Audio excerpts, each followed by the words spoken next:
Okay. Great. I'm going to call this meeting to order for the planning board meeting for August 27th. We're going to start things off with public participation. Thank you. And we've just had a question in the Q&A about how to speak. So I'll go through that and it'll make more sense. Okay, so I'll just read these rules for public participation. Thanks, Thomas, for sharing the slides, and thank you, members of the public, for being with us tonight. We want you to know that the city is engaged with community members to co-create a vision for productive, meaningful, and inclusive civic conversations, and this vision supports physical and emotional safety for community members, staff, and board members, as well as democracy for people of all ages, identities, lived experiences, and political perspectives, and we have more information about this on our website. The following are examples of rules of decorum found in the Boulder Revised Code and other guidelines that support this vision. These will be upheld during this meeting. First, all remarks and testimony shall be limited to matters related to city business. No participant shall make threats or use other forms of intimidation against any person. Obscenity, racial epithets, and other speech and behavior that disrupts or otherwise impedes the ability to conduct the meeting are prohibited. And participants are required to identify themselves by their first and last name. Next slide, please. So we are in the Zoom format, so it means that community members who are joining us can only speak when they are unmuted, and there will be two opportunities to speak tonight. One is the open comment period, which is an opportunity for community members to speak about anything that is not related to the public hearing item, which comes later in the agenda. And then there will be the presentations, and the public hearing will come later, and that will be a second opportunity for community members to speak. So when we call for community members to speak, please raise your virtual hand, and you can do that by clicking on these little hand icons that you'll see on your screen. And if you're joining us by phone, you would raise your virtual hand by dialing *9, and we'll see it and know that you want to speak and then call on you. Next slide. And there's just another way to get to this hand is by clicking on the reactions. So those are the rules, and now we can move into open comment, if that's okay, Chair? Yes, absolutely. Let's do it. Okay. So this would be an opportunity for, and Claudia is here, I'll just promote her to panelist. This would be an opportunity for anyone to speak to something not on the public hearing item. We'll just give folks a few seconds to see if there's anybody who's here to speak for open comment. And it looks like not, so I think people are maybe here for the public hearing item. Over to you, Chair. There is a comment in the chat. Am I blocked for given an opportunity to speak? That person doesn't want to speak in public comment. Their hand is not raised. So Robin, Okay. if you would like to speak now, go ahead and raise your virtual hand. Okay, otherwise, great. we'll be sure to call on you later. Perfect. Thank you. Yeah, Thanks for flagging that. Yeah. All right, great. We're going to go to the approval of the minutes for the meeting that was held on 6/18/2024. Does anyone have any comments? If not, would anyone like to make a motion to approve them?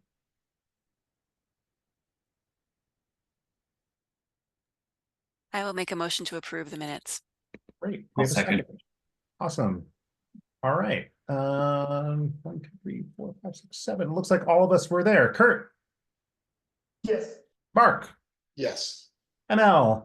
Yes. Claudia. Yes. Mason. Mason nods. I don't know if do we need a I verbal? seconded it. So. Yeah, great. Laura. Yes. And me, I'm a yes as well. Those minutes are approved. Thanks, everybody. I don't think there's any discussion of dispositions or call-ups or continuations, so we're going to go straight to our public hearing item, which is public hearing and consideration of the following related to an area of land at 2801 J Road. Number 1, Boulder Valley Comprehensive Plan, land use map designation change from public to mixed use residential. LUR 2023-00019, and the recommendation on a petition to annex an approximately 4.8 0.86 acre area of land at 2801 J Road, including adjacent right-of-way with initial zoning designation of residential mixed-use 2, LUR 2023-00018. I think I'll pass it back over to, yeah, go ahead, Mark. In the name of being fully transparent, I need to say that my son, Reed McIntyre, the owner of Heartwood Tree Care, has done contract work for the applicant over the last couple of years. I have never met the applicant, never spoken to them or anyone on their team or anything else other than the concept review we did back in late 2022. But I do have a familial relationship, distant, albeit. And so I'm divulging that, and I think I can be a fair and impartial judge in tonight's, but just want to divulge that in case anyone has any objections. Thank you. Hella, do we need any additional clarification? Are you okay with that? No, that's fine. Great. Claudia. I also have a disclosure. When a project at this site went through concept review in December 2022, that's before I was a member of this board, I met at that time with the developer. And I wrote a short article about that concept review in an email newsletter for a local housing advocacy group. I'd be happy to answer more questions about that if they're germane. Hello. Claudia, the organization that you're working for, was that a nonprofit organization? Yes, it's a group called the Boulder Housing Network, and it's a grassroots advocacy group. And you were working as a volunteer Yes, for the organization? yes, And you can be fair and impartial in reviewing and taking action on this application? yes, I believe so. Thank you. Okay. I think that does it. Thanks for disclosures. Anybody else have any disclosures before we move forward? Great. And I think we can begin the public hearing with hearing comment from the public.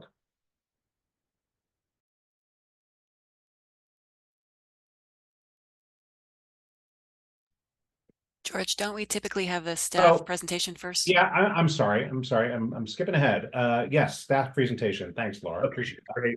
Well, thanks so much, Mr. Chair. I'm pleased to introduce Shannon Moeller. She is the Planning Manager in Planning and Development Services. She'll be presenting staff's analysis this evening. So Shannon, take it away. Thanks, Charles. I think I just need my screen sharing enabled really quick so I can share my presentation.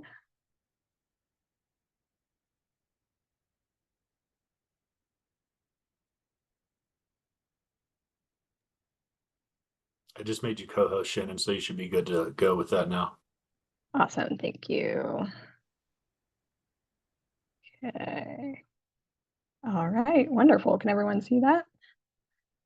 Great, and can everyone hear me okay? Am I talking loud enough? Awesome, okay.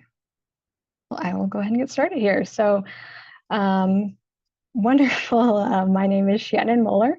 I'm with the City of Boulder Planning Department, and I'm here tonight to give you a presentation on this proposal for a Boulder Valley Comprehensive Plan land use map change and to annex and initially zone the property at 2801J. So the purpose of this proposal is to allow the property to be annexed in the city and establish a land use designation and zoning that would allow for future redevelopment of the property, including for permanently affordable housing. Let's see, forward here. So we'll look at the required review processes, history of the property, existing site and surroundings, summary of the proposal, and key issue for discussion. So this proposal involves two review processes, which are the BVCP land use map change and the annexation and initial zoning.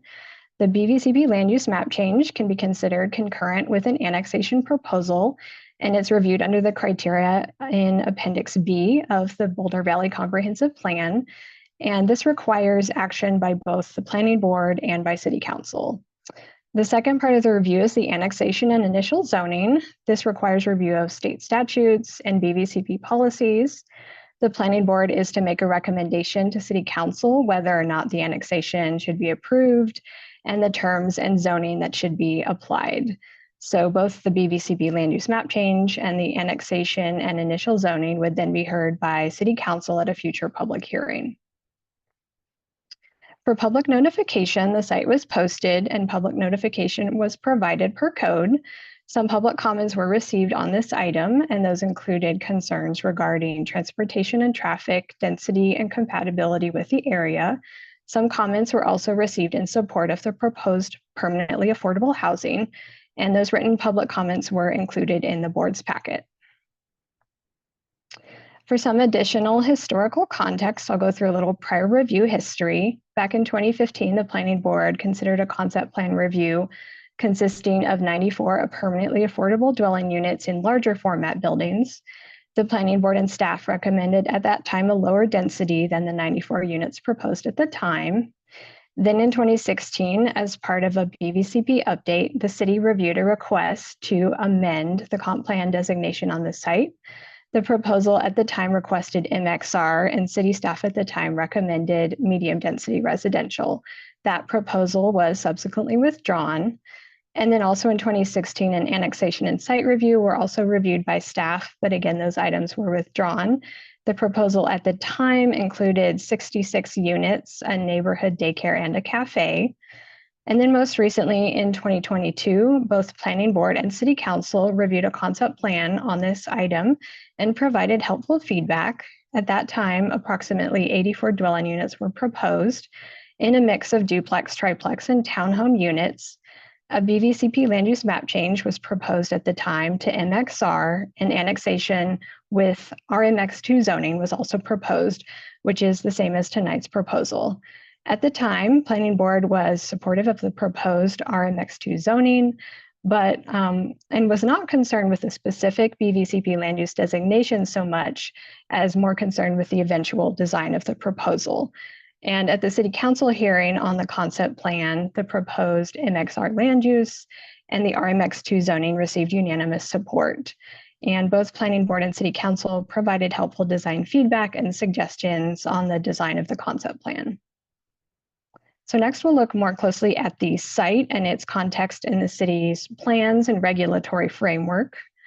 So again, we're located at 2801 J Road in unincorporated Boulder County, just northeast of the intersection of 28th Street, US 36, and J Road. This is an approximately 4.58 acre property just east of city limits. The proposal would also include annexation of 0.28 acres of J Road right-of-way that's adjacent to the site. And here you can see a picture of the site. Currently on the site is an existing church building, parking lot, and a telecommunications facility. The surrounding area to the north and east is characterized by low-density single-family residential development and rural undeveloped properties in unincorporated Boulder County. Here you can see some of the surrounding neighborhoods identified. In these photos at the top of the slide, you can see rural areas to the north of the site, and below that is the intersection of J and US 36. There are some properties owned by the Lubavitch Synagogue and Lutheran Church on the south side of J Road. And at the bottom of the screen are some examples of the types of homes that exist in nearby neighborhoods. Here you can see a couple of master plans that are relevant to this site. On the left, you can see a large park property owned by the city that is located a ways north of the site within the planning reserve. That park area is planned for long-term future needs, and at this time, there's no development plans for that park space. On the right, you can see some of the existing and proposed transportation connections near the site. There are existing on-street bike routes, and a planned multi-use path is identified in the transportation master plan that's intended to connect to that future park space up to the north. So the subject property is located in Area 2 of the BVCP, which is the area under county jurisdiction where annexation to the city can be considered. The property is adjacent to Area 1, which is the land within the city, and adjacent to Area 3, which is the planning reserve. The city is currently in the process of performing an urban services study, which is a preliminary step to help understand the scope of providing city services to Area 3 and weighing potential costs and benefits. The existing underlying BVCP land use designation currently is public, which reflects the current religious assembly use. Public land use designations encompass a wide range of public and private nonprofit uses. And the applicant has proposed MXR, Mixed Density Residential BVCP land use designation. This designation is intended for developments that provide a substantial amount of affordable housing and a variety of housing types and densities, and it could allow between 6 to 20 units per acre. The existing zoning on the property is Boulder County Unincorporated Zoning, RR Rural Residential, which is residential areas developed at a density and character compatible with agricultural uses. This RR zoning exists to the northeast and southeast of the property, and there's also some suburban residential county zone properties further southeast. And within city limits, the property is near a mix of residential zoning across US 36, including RL1, RL2, and RR1. This proposal includes annexation and initial zoning designation of RMX2, Residential Mix 2, which is a zoning intended to accommodate a mix of residential densities. Per the city's intensity standards, the RMX2 zoning allows a density of up to 10 dwelling units per acre by right, with additional density bonuses up to 20 units per acre that can be requested through the site review process. The density bonus requires the site review criteria to be met and for increasing percentages of affordable housing to be provided to achieve those higher densities, up to a maximum of 20 units per acre. The RMX2 zoning also requires that a mix of housing types be provided, such as townhomes, duplexes, triplexes, or other housing types. So I'm going to move into some additional information and context about the proposal, jumping back just briefly to the concept plan that was reviewed by the Planning Board back in 2022.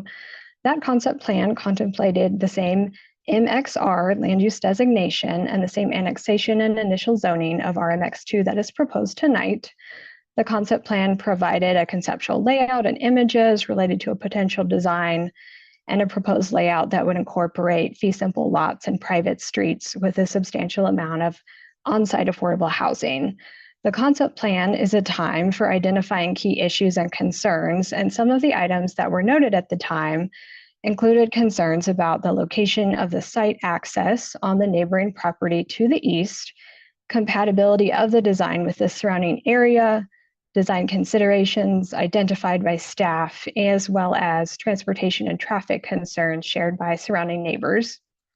At the time of the concept plan hearings, the applicant received generally positive feedback on the proposed land use map change and proposed annexation and initial zoning from the Planning Board and City Council, and also received feedback on the conceptual design.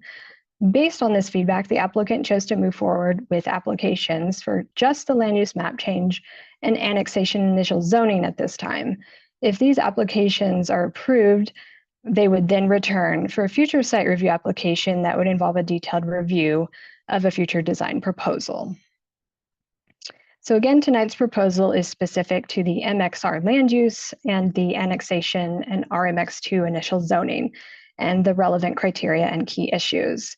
So the proposal continues, as part of this review process of these items, the applicant and staff reached an agreement on terms of an annexation agreement that would apply to the site and to any future development that would take place. So during the review process, several items were clarified that informed staff support for the final proposal.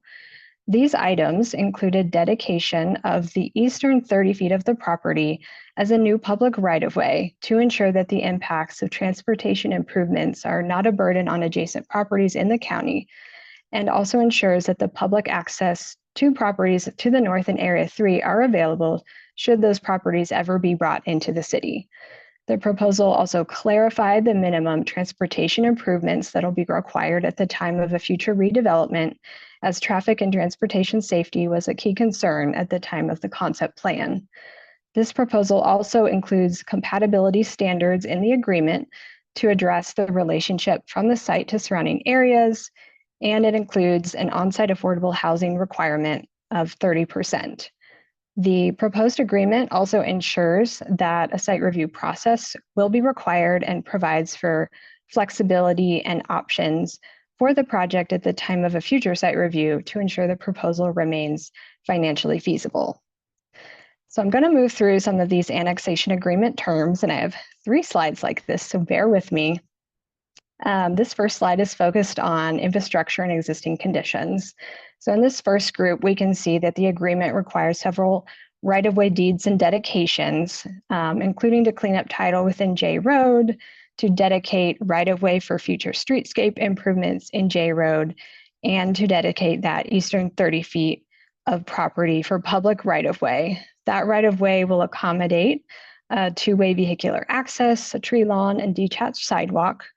And the dedication of these right-of-way areas ensures that there's adequate area provided for necessary transportation improvements in the future, and ensures the development of future access along that eastern edge of the property can be achieved without impacting the property in the county to the east. The agreement also ensures adequate transportation improvements to J Road and US 36 are provided at the time of redevelopment, and provides for the future multi-use path consistent with the transportation master plan. The agreement provides for allowances for the existing uses that will remain. The existing church is proposed to remain until redevelopment of the site. It also allows for the telecom tower to remain as is required by the existing lease until that lease is terminated. The agreement also includes standards requirements such as connections to the city's wastewater utility and payment of standard stormwater plant investment fees. So moving to the next slide, this one is a summary of the required community benefit for the property. So consistent with BVCP annexation policies, which require provision of community benefit for properties with substantial development potential, this agreement requires at least 30% of the new dwelling units on the property to be for sale, permanently affordable units, either through construction or through conveyance of prepared lots. So cash in lieu is not an option for meeting this requirement. This agreement also includes construction standards related to minimum sizes, parking, design quality, and pricing requirements to ensure the proposed units meet the city's goals for providing middle-income affordable housing. This also ensures that affordable housing owners will have access to the same site amenities as market rate unit owners. And moving to slide 3 here on the agreement terms, this one shows the required compatibility requirements, density calculations, and some provisions for flexibility that can be requested at the time of a future site review. So starting with the design and compatibility requirements, the agreement requires a future site review to ensure that the future design proposal is reviewed through that process. The compatibility requirements outline standards for the design of that eastern 30-foot right-of-way that is dedicated, which allows for required vehicular access as well as a physical separation from a future development and the county properties to the east. The requirements also limit buildings along the eastern and northeastern property lines to 2 stories above grade and require sloped roof forms to provide for compatibility with residential properties in the county. And it requires shared usable open space to be located along that same eastern property line to enhance the visual and physical separation, again, from the properties in the county.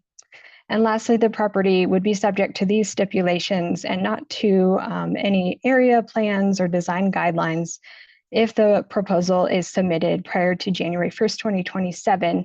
This is to allow the applicant a period of relative certainty while they're preparing design documents. Moving to the density calculations for this site, through this annexation review process, the applicant agreed to the dedication of a substantial portion of right-of-way along that eastern property line. In acknowledgement of this, and in light of the fact that a final design of the site and street layout is not yet known, this agreement allows for the density of the site to be calculated based on the size of the site that exists today, rather than the calculation being reduced following right-of-way dedications. This is intended to acknowledge the important right-of-way dedication that's been agreed to, and to support the financial viability of the overall proposal, which is dependent on providing enough market rate units to support the provision of the affordable units. Additionally, this agreement notes that the requirements of the RMX2 zoning district, which requires certain affordable housing percentages to be met to achieve a higher overall density, must still be met through the site review process to determine the final approved density. The agreement encourages more total market rate units, but does allow for increases in the size of the market rate units should fewer units ultimately be achieved on the site. And lastly, provisions are included which allow the applicant to request certain modifications through the site review process. These include the ability to provide private streets, which may be proposed to allow for individual fee simple lot development rather than condos. And flexibility is also included to ensure that solar access modifications could be requested during site review if necessary for zero lot line development, such as providing townhomes on individual lots. So as we discussed, because tonight's proposal doesn't include a site review, a future site review would be required and necessary to review a future development proposal against the site review criteria, the annexation agreement terms, and determine the final design and density of a proposal. Following a site review, items such as technical documents, plats, and building permits are typical requirements. And so lastly, I'll move into a summary of the key issues. These are the three key issues for tonight. For key issue 1, is the proposed annexation consistent with state statutes and BVCP policies? Staff has reviewed the annexation petition for compliance with state statutes. These include requirements for contiguity and other requirements of the petition and map. Staff found the application is consistent with these statutory annexation requirements. Staff also reviewed the proposal against BVCP policies and found it to be consistent with annexation policies.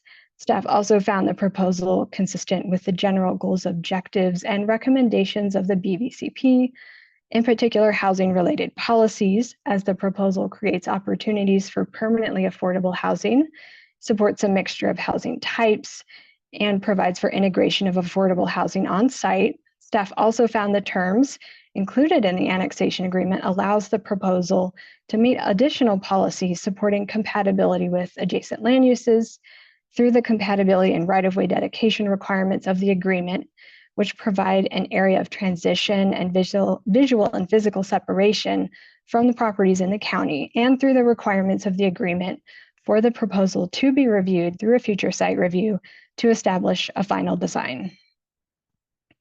So moving to key issue 2, the BVCP land use map change is proposed to update the existing land use map designation from public to MXR, mixed density residential. A land use map change can be considered concurrent with an annexation request and is considered under the criteria listed on this slide. Staff found the proposal was consistent with the criteria for a land use map change. As noted on the previous slide, the proposal is consistent with many BVCP policies, including many related to the provision of permanently affordable housing, which is a key component of the MXR land use designation. The proposal ensures there are not cross-jurisdictional impacts. The proposal would not materially affect the land use or growth projections or affect the adequacy or availability of urban services or the CIP, and doesn't change the Area 2, Area 3 boundaries. And for key issue 3, when a property is annexed, a zoning district will be established for the property consistent with the Boulder Revised Code. As noted on the prior slide, the application includes the request for a land use map change, and the review of this concurrent zoning proposal assumes this land use map change to MXR. The MXR land use is characterized by provision of a substantial amount of affordable housing and a variety of housing types and density, ranging from 6 to 20 units per acre. The RMX zoning district, which is for medium density residential uses that have a mix of density and complementary uses. This zoning district is unique in that it requires a variety of housing types, and the density bonuses must be requested through the site review process in order to achieve the highest densities. A density of 10 dwelling units per acre is permitted by right, but up to 20 units per acre can be requested through the provision of increasing percentages of on-site affordable housing. The RMX2 zoning district is a newer zoning district in the city that was established to promote the provision of on-site affordable housing and has been typically used for proposals in which an annexation is requested that does involve a provision of substantial amount of affordable housing. Staff finds that the proposed RMX2 zoning district, including its allowed residential uses, emphasis on affordable housing, and controls on density and design through the site review process, is appropriate for the site, helps ensure compatibility, and is consistent with the MXR land use and the goals of the BVCP.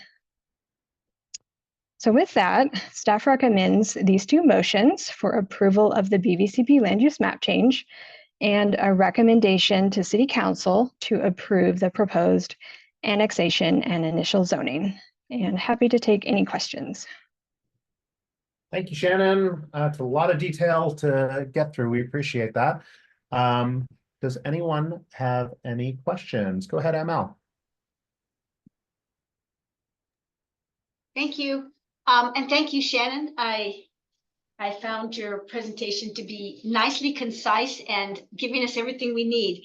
So it generated a few questions for me. Let me see. Did you have a map that showed the current and adjacent BVCP land use designation? This is the current BVCP map. Okay, so the gray is county, is that correct? What is the gray?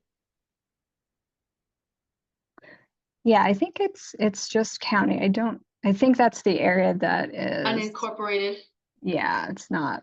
Yeah, that's right. And what is VLR? That is very low density. And LR is low. Yes. Yeah, LR is low density. Right. So you were saying that this meets the BVCP compatibility. So how does the proposed land use of higher density, how is that compatible with very low density and low density? Just help me understand the thinking here. Yeah, I think that the compatibility has more to do with the eventual design of the site. And so that was one of the items that staff looked at through the annexation agreement, was to work through some conditions of that agreement to ensure the compatibility at the edges of the site. So it isn't about compatibility with the land use, which is really what we're dealing with here, is changing land use and zoning. Yeah, there isn't really a comparison or a specific requirement for a land use to an adjacent land use to necessarily be compatible in terms of design. Mm-hmm. I think our land uses are more establishing just kind of the vision for that area. Right, that was going to be my next sort of follow-up question to myself here was, so by making this higher density and mixed, is that in anticipation of higher density developments potentially happening in that area 3? Is that the thinking? I think there was support on when it was discussed at the council public hearing. I think the council was had expressed interest in looking at area 3. For staff's perspective, that's not something we're looking at. We're more looking at the criteria in the BVCP regarding changes to a land use map change does it meet those criteria? Does the zoning meet the criteria for initial zoning and that sort of thing? Okay, and last question, in your annexation agreement, design and compatibility, so you established kind of a 2-story above grade requirement. I guess it's on the, was it on the eastern edge and all? Is there a height limit associated with those 2 stories? We didn't include a change to the city's typical height limit, so it would just be reviewed under our typical standards of how we typically measure height. So what is the height, the maximum height allowed in our MX2? Because it would go back to that, you're saying it would default to that. Yeah, And what is that number?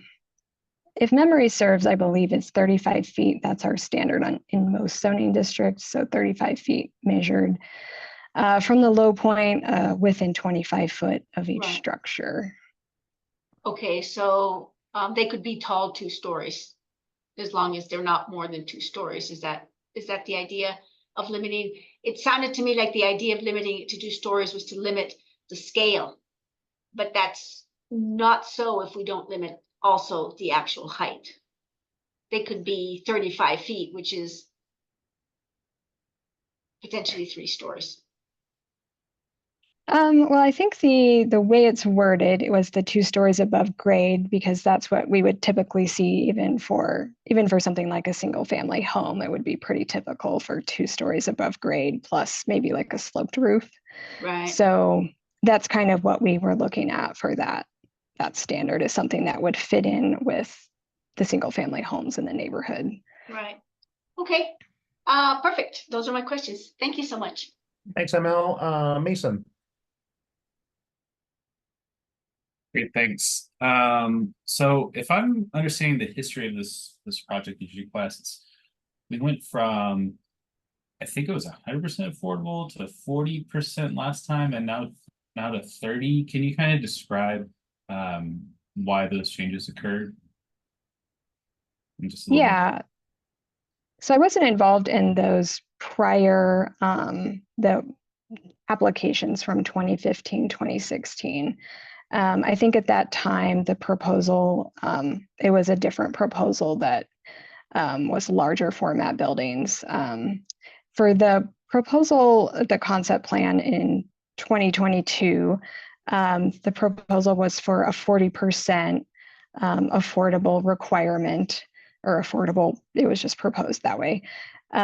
Through the annexation agreement and discussions with staff, we identified that what we're seeing is that there are challenges for proposals to meet that standard.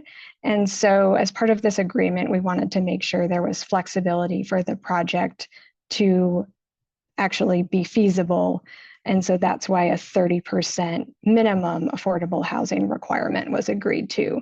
I think the applicant could speak more to what they're hoping to do, if they're hoping to exceed that potentially. And I know there was some discussion around the legal use of the existing road. Does the right of way kind of absolve us of those issues? Or maybe there's no issue to start with?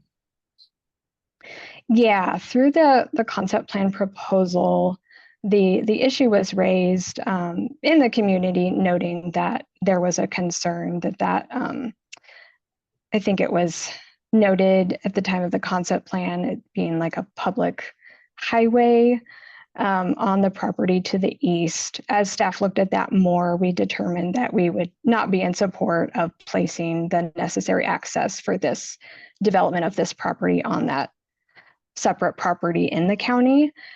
So that's where we agreed with the applicant to move forward with the dedication of a right-of-way on this property. Makes sense.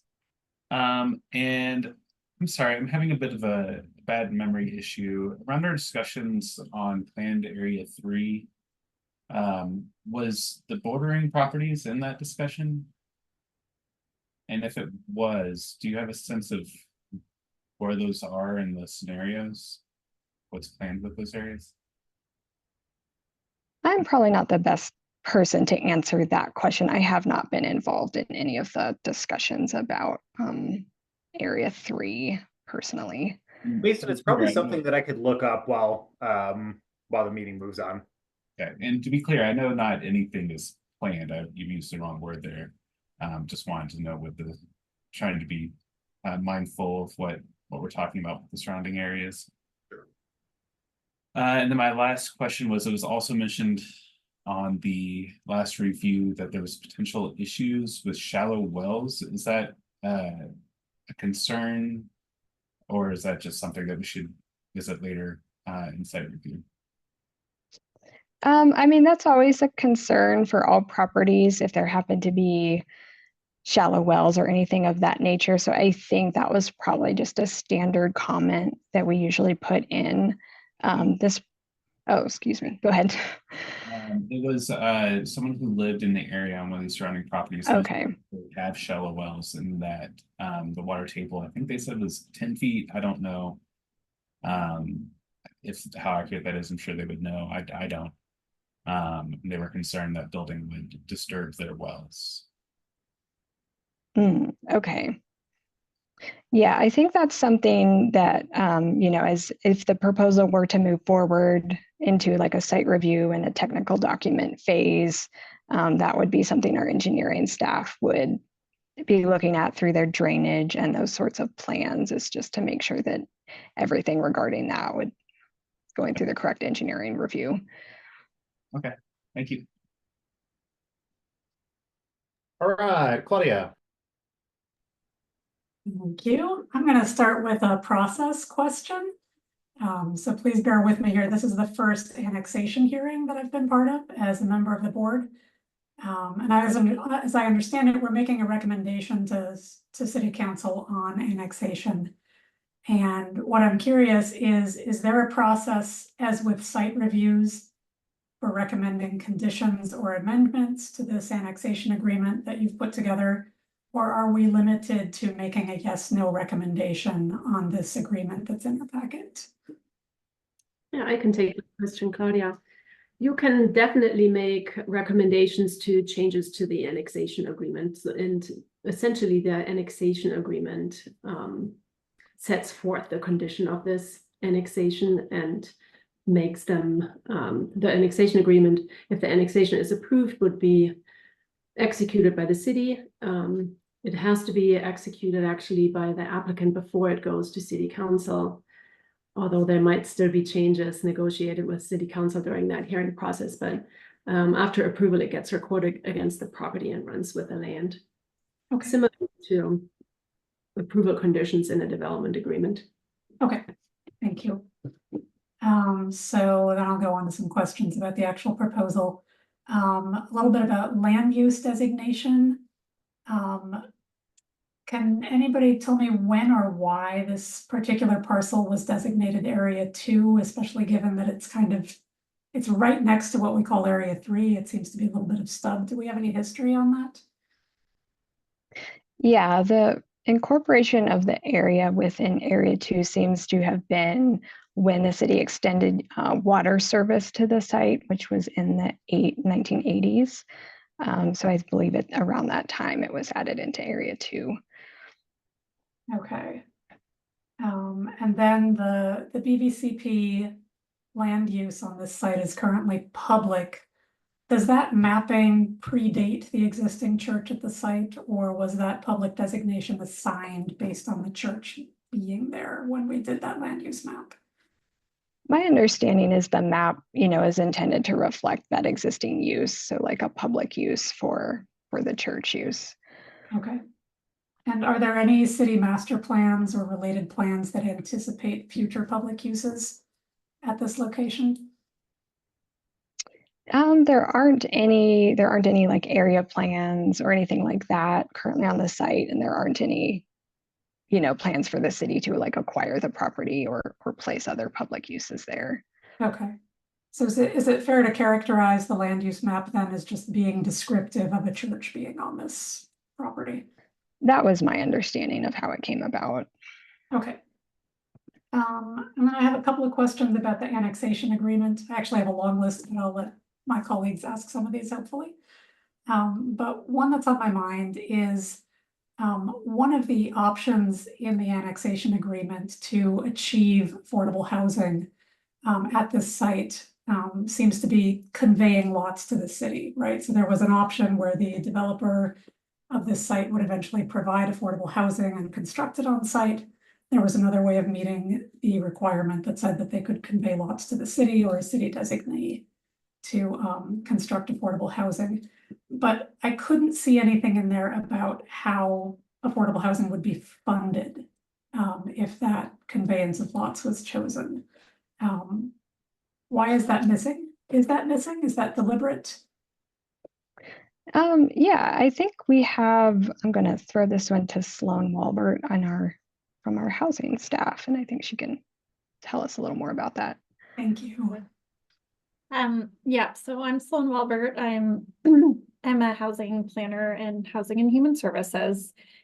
And so you are correct. They have two options essentially in meeting the affordable housing requirements.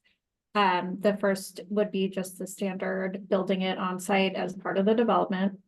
The second option would be to dedicate the land. It says to the city, but really we would be conveying it to an affordable housing provider like BHP, Habitat, someone like that. And really the intent of that is to give them some flexibility in meeting the requirements. So one of the things that we've learned more about since they first came in to apply is we did an update to the inclusionary housing requirements last year. And as part of that, we had a consultant do a feasibility analysis of our inclusionary housing requirements, which are separate from this. But as part of that, generally, they found that it is infeasible, if not very difficult, to do on-site for sale housing. I'd like to point out that this is for sale, not rental housing. So we already know generally that it's very difficult to do, and I think they are still hoping to do a 40% requirement. But this was just giving them some feasibility that if they are able to partner with someone like Habitat, they could have a platted lot that's served by utilities that they can hand over to an affordable housing developer that can finish up. So to answer your question, they would still be tied together through a site review. So they do need to go through a site review. It has to be considered as one site. So they will still need to build that affordable housing. It just gives them more flexibility in how and when that's done. Does that answer your question? I'm not sure. So what I'm seeing is a discrepancy between these two options in what financial contribution there would actually be to affordable housing. So in both cases, there is land that would be dedicated to affordable housing, and that's definitely a cost to the project. But in one scenario, a developer would finance that construction themselves. In another scenario, the land would simply be given to another entity, which would presumably have to bring money to the table, and that seems unequal somehow. Yeah, so in the first option, the land is not necessarily conveyed, correct? So they could condominiumize and they would just be individual units that are affordable as part of the larger development. In this case, and we have had some discussions with Habitat, if they're able to get the land basically development ready with the stub-ins, they're able to make it work that they would be able to sell the units for the cost of the construction, because we're allowing them to go up to that middle income bracket. So we don't know if that's going to happen, but we've sort of talked about the feasibility of partnering with an affordable housing provider, and if they would need additional funding, which the city would not be, entertaining through an annexation agreement. We're hoping that they are able to do it on their own. So I understand your concerns, but we have sort of thought through, and what we've learned is that when we haven't given flexibility in the past, people aren't able to actually build the housing that's required through their annexation. So the intent is to give them some flexibility in meeting that requirement. Thank you. A couple more things from the annexation agreement. What is the reasoning behind the 3,000 square foot maximum set on units? How did the city and the applicant arrive at that number? So the intent of that is to limit the market, that's for the market rate housing, to keep it somewhat affordable, right? So if you can limit the size, that will limit the price. And so that was a negotiated number with the applicant, ensuring that they're not overly large. Okay, so that's coming from both sides of this negotiation. Okay. Is there something magical about 3,000? Is that related somehow to unit counts that they're anticipating being able to put on this site? Well, there is a provision that if they're not able to provide a certain number, I want to say it's like 78 units, then they are able to increase that square footage to 3,500. It's basically just helping them balance their pro forma, that if they have to bring down the density, they're going to have to be able to increase the size and the price of those market units to achieve the affordable units, if that makes sense. Okay. Last question for now. There's a provision in the annexation agreement about putting open space, required open space on the eastern edge of this parcel. Do we have any drawings that show that? Has there been any drawings submitted since that concept plan? Yeah, the concept plan kind of showed that image where there is a requirement for properties in RMX2 per the zoning to provide 15% of the site as open space, and usually a portion of that is like a shared usable open space, maybe like a playground or gathering space of some sort. So the design of the concept plan did show that over on that eastern edge, and we liked that feature that was shown in the concept plan. We did not incorporate a specific design drawing into the agreement because we felt it would be somewhat limiting or overly specific. So the stipulation in the agreement is to place open space over on that edge, but it also allows for the design of the site review to potentially modify that if there's a better design that achieves that goal. Okay, you said that was actually part of the concept review drawings that were submitted that have that shared open space on the east side. Yes, there was. Put that slide back up. Let me see if I can reshare that.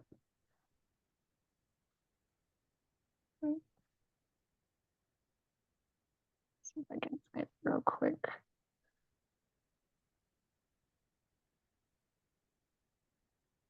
Maybe I'm getting my drawings mixed up. Go. But I think at least at one time, yeah, there was this open space here. And then I think during some of the later discussions with the applicant team, this open space was opened up a little and placed further toward the east end of the site so that it had that feature. Okay, thank you. But just to clarify that, Shannon, that drawing is not really relevant, right? Because it's not tied to this agreement at all. Is that correct? Yeah. That's correct. We did not tie it to a specific design or. And I don't mean to imply that. I'm just trying to get some sort of visual reference for what open space on the east side of the site might look like. Thank you. Yes. I'll let someone else ask questions. Mark. Thanks. I'm going to carry on in regard to the annexation agreement, page 41, item 19, unit size, and this whole calculation about unit size and number of units. And as I've been thinking and I've been mathing on this and everything else. And my first question is, so who is motivated by this lower number of 78 units versus if in fact the development went forward with 40% affordable housing in an RMX-2 zoning at 4.6 acres times 20 units, you could have up to 97 units. So my first question is this just a negotiated thing, or is staff actually motivated to try to lower the number of the units? Is the developer trying to lower the number of units? And why wouldn't we actually be specifying a minimum number of units? Let's just answer the question about the motivation first, and then I'll go on to some other thoughts. I'm trying to remember the wording of your question. I might have gotten a little bit lost there. I'll try to simplify because I meander around. Who's motivated by this number of 78 units? Is it staff who actually wants to see fewer units? Is it the developer who wants to see fewer units? Or where did this come from, and why are we not focusing on a minimum number of units and a higher number of units equaling potentially greater affordability and an actual absolute number of greater affordable units? Yeah, I think I see what you're saying. So maybe I didn't explain that super well. I think the intent of that provision in the agreement was that the applicant is hoping to do a higher number of units. And there was a concern on the applicant's part that, you know, as we go through the process, typically what we see as it goes through the development process and we get into engineering and we get into the final design, a lot of times that number goes down a bit just based on the realities of the site. So the applicant, I believe, if I remember correctly, wishes to, you know, provide as many units as possible. And so the idea in that provision was that if for some reason they're not able to do that, and that could negatively impact, like Sloan mentioned, their overall ability to provide the financial feasibility of the site that they need to make it work. So then that would kind of allow for them to bump up the size of the market rate units if they can't achieve the total number of units that they're trying to get to. So I don't know if that makes sense. It does. So I'll just ask this question really directly. Is staff motivated to reduce the number of units from the developer's goal? We don't have a number of units that we're targeting. I would say the reality of the RMX-2 zoning is that there's not a specific density that's guaranteed. Some of that density does come into play with the percentage of affordable housing that they end up providing, as well as it needs to meet the site review criteria. So we don't know ultimately the number, and we don't know ultimately where that density is going to land. So I think, as like I said, the trade-off was just if they can't achieve more units, then they were hoping to balance that out with slightly bigger units. Okay, I'm not trying to trap you or anything here, but when I look at the table, and the table says that if you have 40% affordability, you get up to 20 units per acre. That seems like a pretty straightforward. It is, when you say that's not guaranteed, if I have 40% on-site affordable units, am I not guaranteed up to 20 units per acre?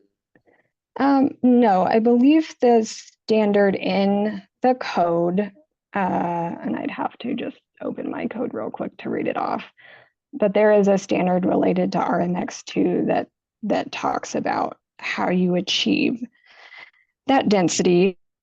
Let me see if I can actually find it.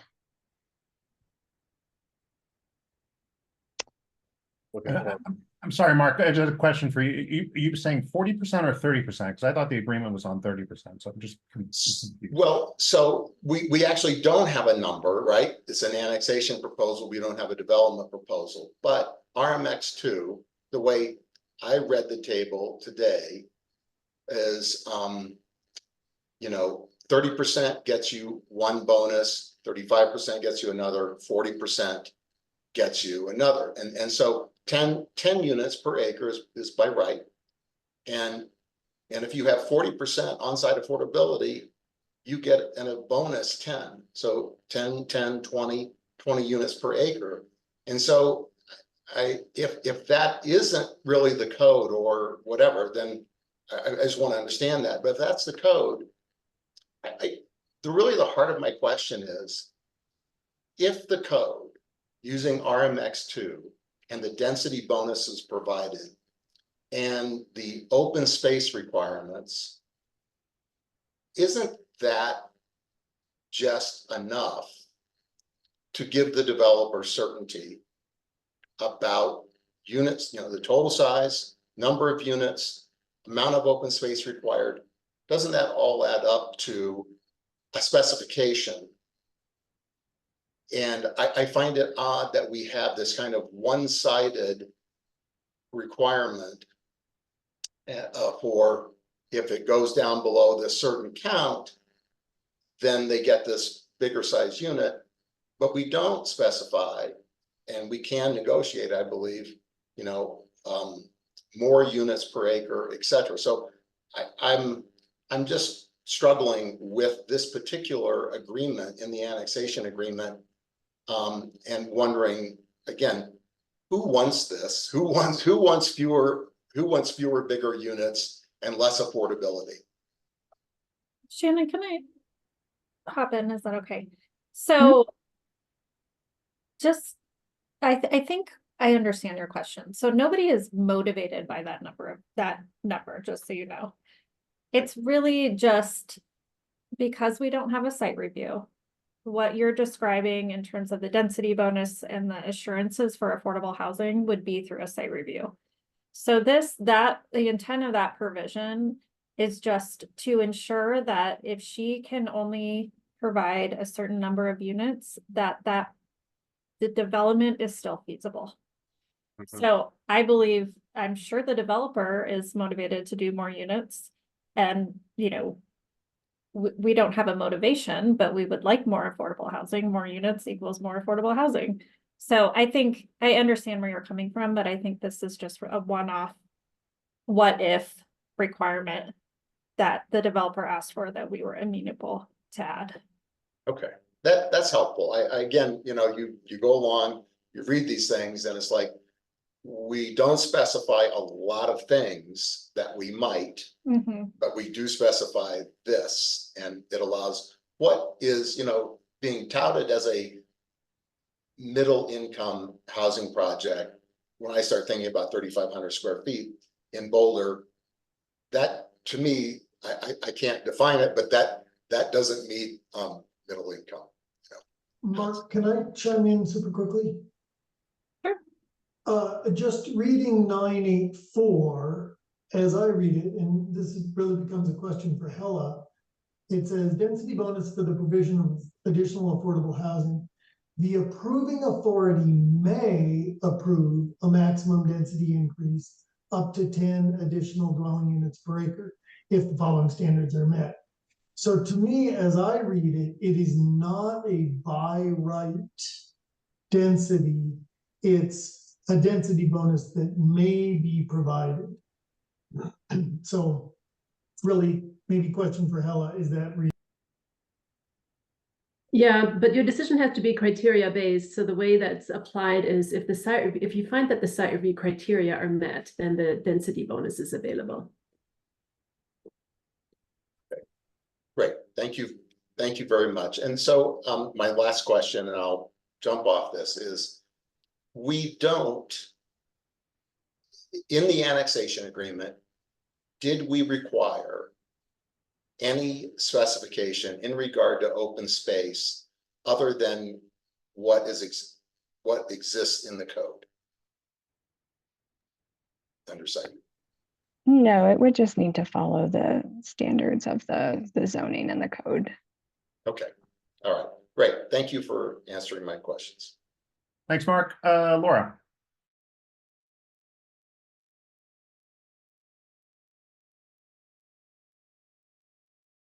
Laura, we can't hear you.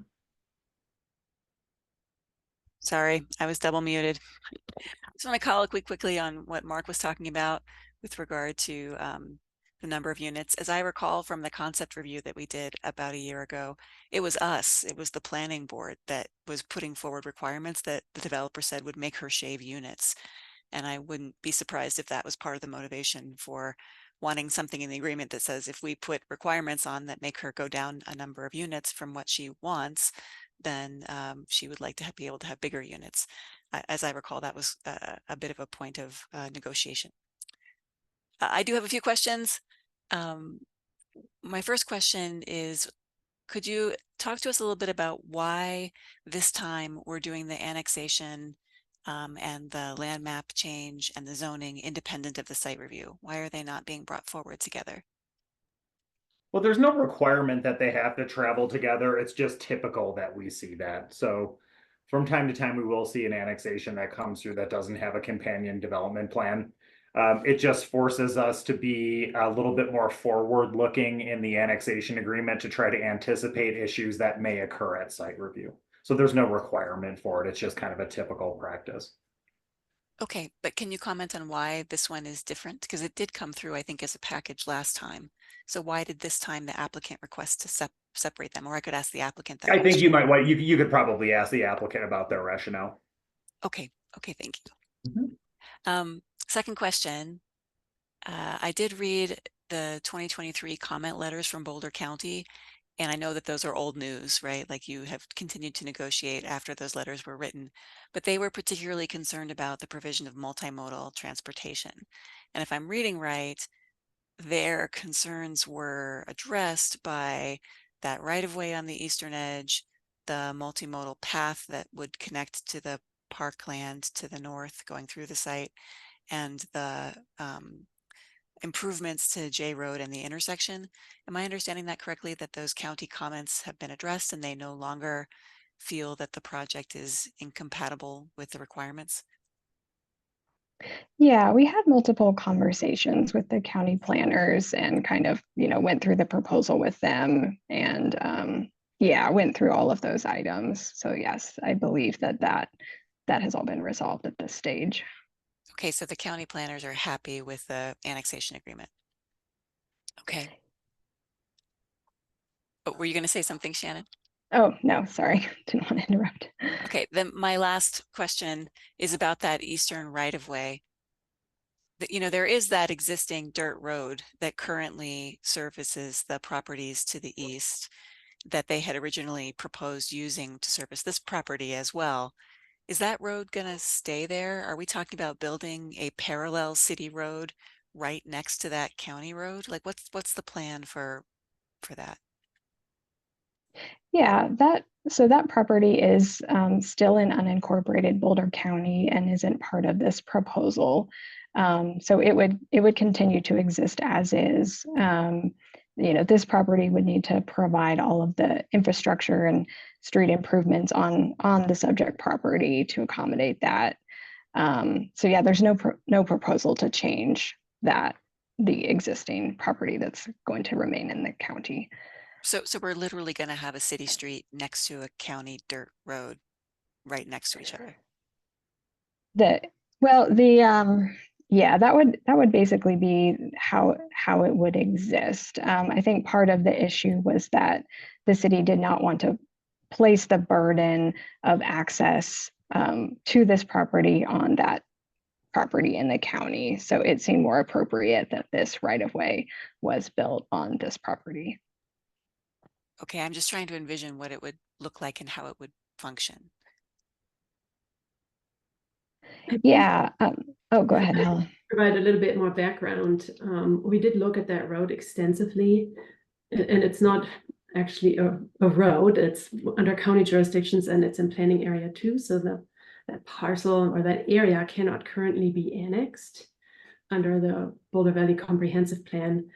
And while it's been declared a public highway by court decree, it's not actually a road that the county has accepted maintenance over, and the county didn't support the development of this property taking access through that, hardly developed public highway. And as I recall, it dead ends into like a gate at private property to the north. Is that correct? I don't know. I believe that's correct, yeah. And so this right of way that's on the property that we're talking about for the annexation, would that run into the same problem, or would that bypass that property to the north that is gated? The right-of-way dedication would stop at the northern boundary of this property. So for now, it's really intended to serve this property alone. If for some reason in the future there was access needed to properties further north, this would be the first leg of a right-of-way that might exist going to those properties to the north. Okay, thank you. Those are my questions. I'll pass it off. Great, Kurt. Thanks. One quick follow-up to where Laura was going there. So there is a property to the east that currently takes access off that dirt road, right? If this project were to go forward and the street were constructed, the city street, would they then be able to take access off of this, stop using their dirt road and take access off this city street, or are there restrictions on that?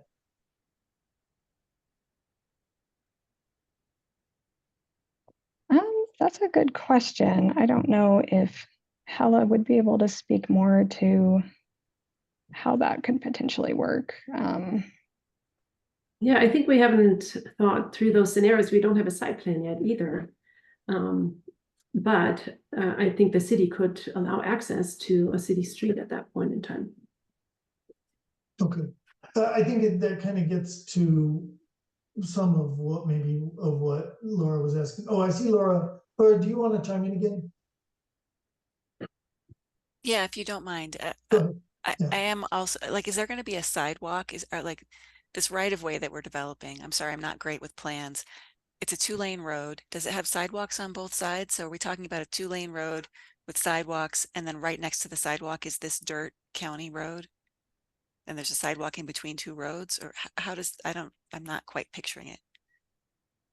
Yeah, I can go through that a little bit. I believe, the current design that we discussed with the applicant would be for the 2 lanes to be toward the eastern edge of the right-of-way.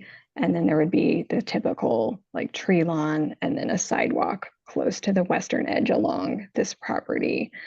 So that was the design we contemplated. That would allow for, if for some reason in the future there was a desire to expand the right-of-way to a full 60-foot width and the property owner to the east was interested in doing that then there would not be any improvements like a tree lawn or sidewalk in the way of that on that edge.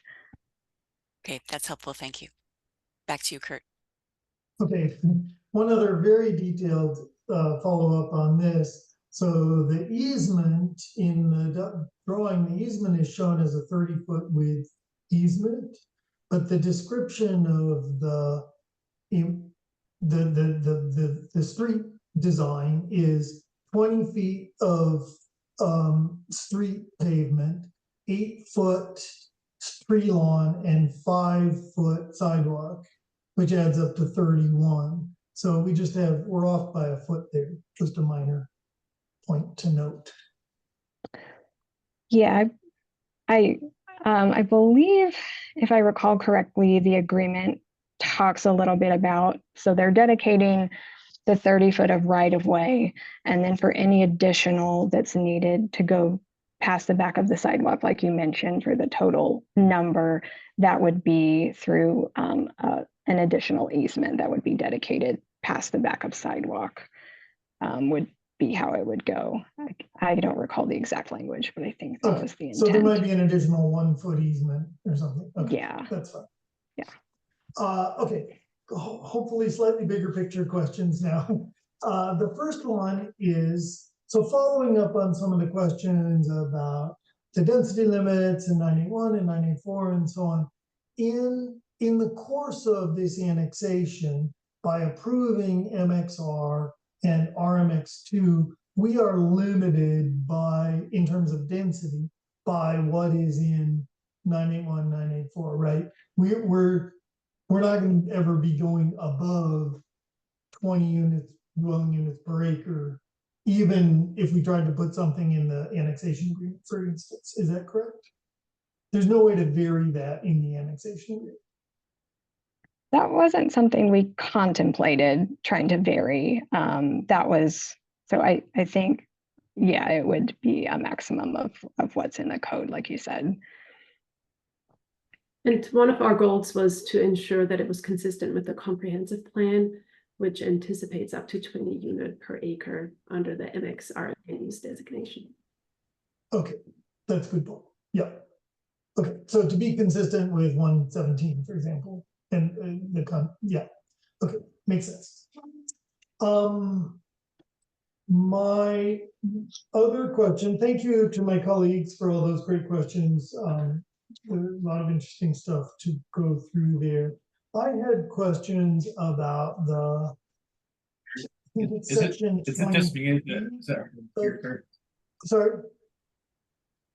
I'm having trouble hearing you. I don't know if you can maybe get closer. Is anyone else? Is that just me? Sure, I'm sorry. I was also ruffling through my papers. I will try to get closer. My question is about item 23 in the annexation agreement, public improvements. So this is both kind of specific about the designs of the changes that we would be made at J Road and 36, but also definitely not like actual designs. And so I'm wondering where all this came from and what motivated these specific requirements. Is this something that went through transportation? I'm just trying to understand where these fairly specific requirements came from. Yeah, this portion of the agreement was looked at very closely by our transportation review engineer. So my understanding is these would kind of be the improvements that we would expect to see at a time of site review, but we would also be looking more specifically at it at site review to determine if there's, additional things and more specificity to these. So these were reviewed and placed in the agreement by our transportation engineering staff. And are all these then based on the transportation master plan, or what? Where are they really coming from? Or are they just sort of ideas that came from the reviewing engineer? I don't recall the specifics on that. I believe these are standard items that we would get when a property is redeveloped. So just kind of the standards of detached sidewalks and tree lawns and those basic type of improvements that we would typically see. Well, those seem very standard, but for example, some of the specific changes at J Road, like the center median, the left turn lane, those are definitely off the property, and the kinds of changes that, in my understanding, there needs to be a rational nexus or whatever, right? In order to be able to require those of a particular development. Yeah, Kurt, you're asking a very good question, and that is actually the reason why we're listing them here in the annexation agreement, because we have more negotiating power in an annexation because it's a legislative process. The property is not yet within the city, and our policies state that we only annex if there's community benefit provided and street improvements such as these that might go beyond what might just be required in a site review or what the city might be able to require in a site review could be imposed through the annexation agreement. So that's why these specific improvements are listed here without actually locking us into that specific design without having a site plan. But it I see. enables us to require them at Okay. time of site review. Yeah, okay. The second part is that it specifies that the developer will actually build these as opposed to the, paying some fee for the city to construct them. Which I think is not our standard practice, right? And it seems like it creates a perverse incentive for the developer to hire a gut rate builder that will use cut rate concrete and so on. And it also doesn't really provide much assurance to the developer about what the cost will be and so on. So I'm curious why we're structuring it as a requirement that the developer themselves go out into the middle of US 36 and be building these things as opposed to, requiring some payment, for example, for them.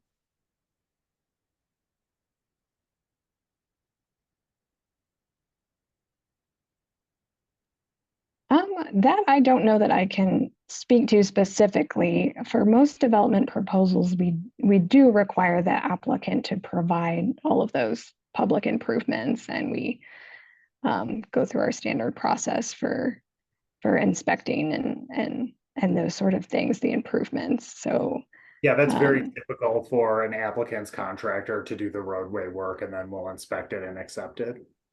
Oh, it is, okay. And it has to be built to design and construction standards of the city, and there is a requirement for a warranty period where the city holds a financial guarantee for, I believe, a couple of years. If there is any damage or faulty construction that's discovered during that time period, then that has to be fixed. So there are processes to make sure that the construction is of adequate quality. Okay. I think that's it for now. Thank you. Great. Thanks, Kurt. I'm gonna Let's have a quick, super quick follow on to Kurt's financial question. Is that okay? yeah, sure.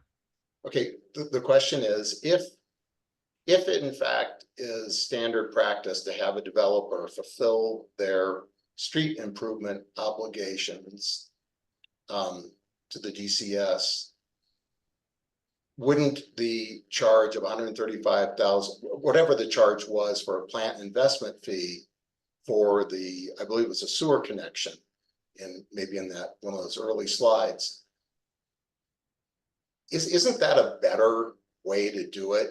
Where we just say, hey, look, you're going to connect our sewer. We don't want you really monkeying around with our sewer connections and stuff. We want to connect you, but instead of you doing the work, you're going to give us the money and we're going to do the work as we see fit.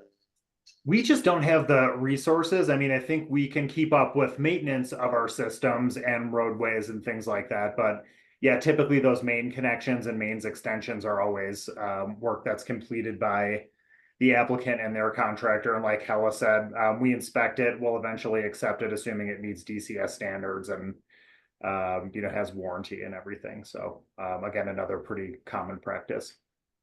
And typically the construction requirements are related to the local impacts of the development, and the fees go to the wider system. For example, the arterial system will be impacted a little bit, and that goes through the entire city. So it's different costs and needs are addressed by the two methods of getting the public improvements done. Great. I'm going to ask just a brief question, sort of try to zero out a little bigger picture. As it relates to Section 17 of the annexation agreement, Shannon, I think Claudia brought this up, and I just kind of want to understand a little bit more of the city's rationale around the different options the developer has relative to the affordable units. One obviously being the concurrent on-site construction of those affordable units by the developer, and the second one being the conveyance of the fee simple title. I guess my question for us as a planning board to understand those options,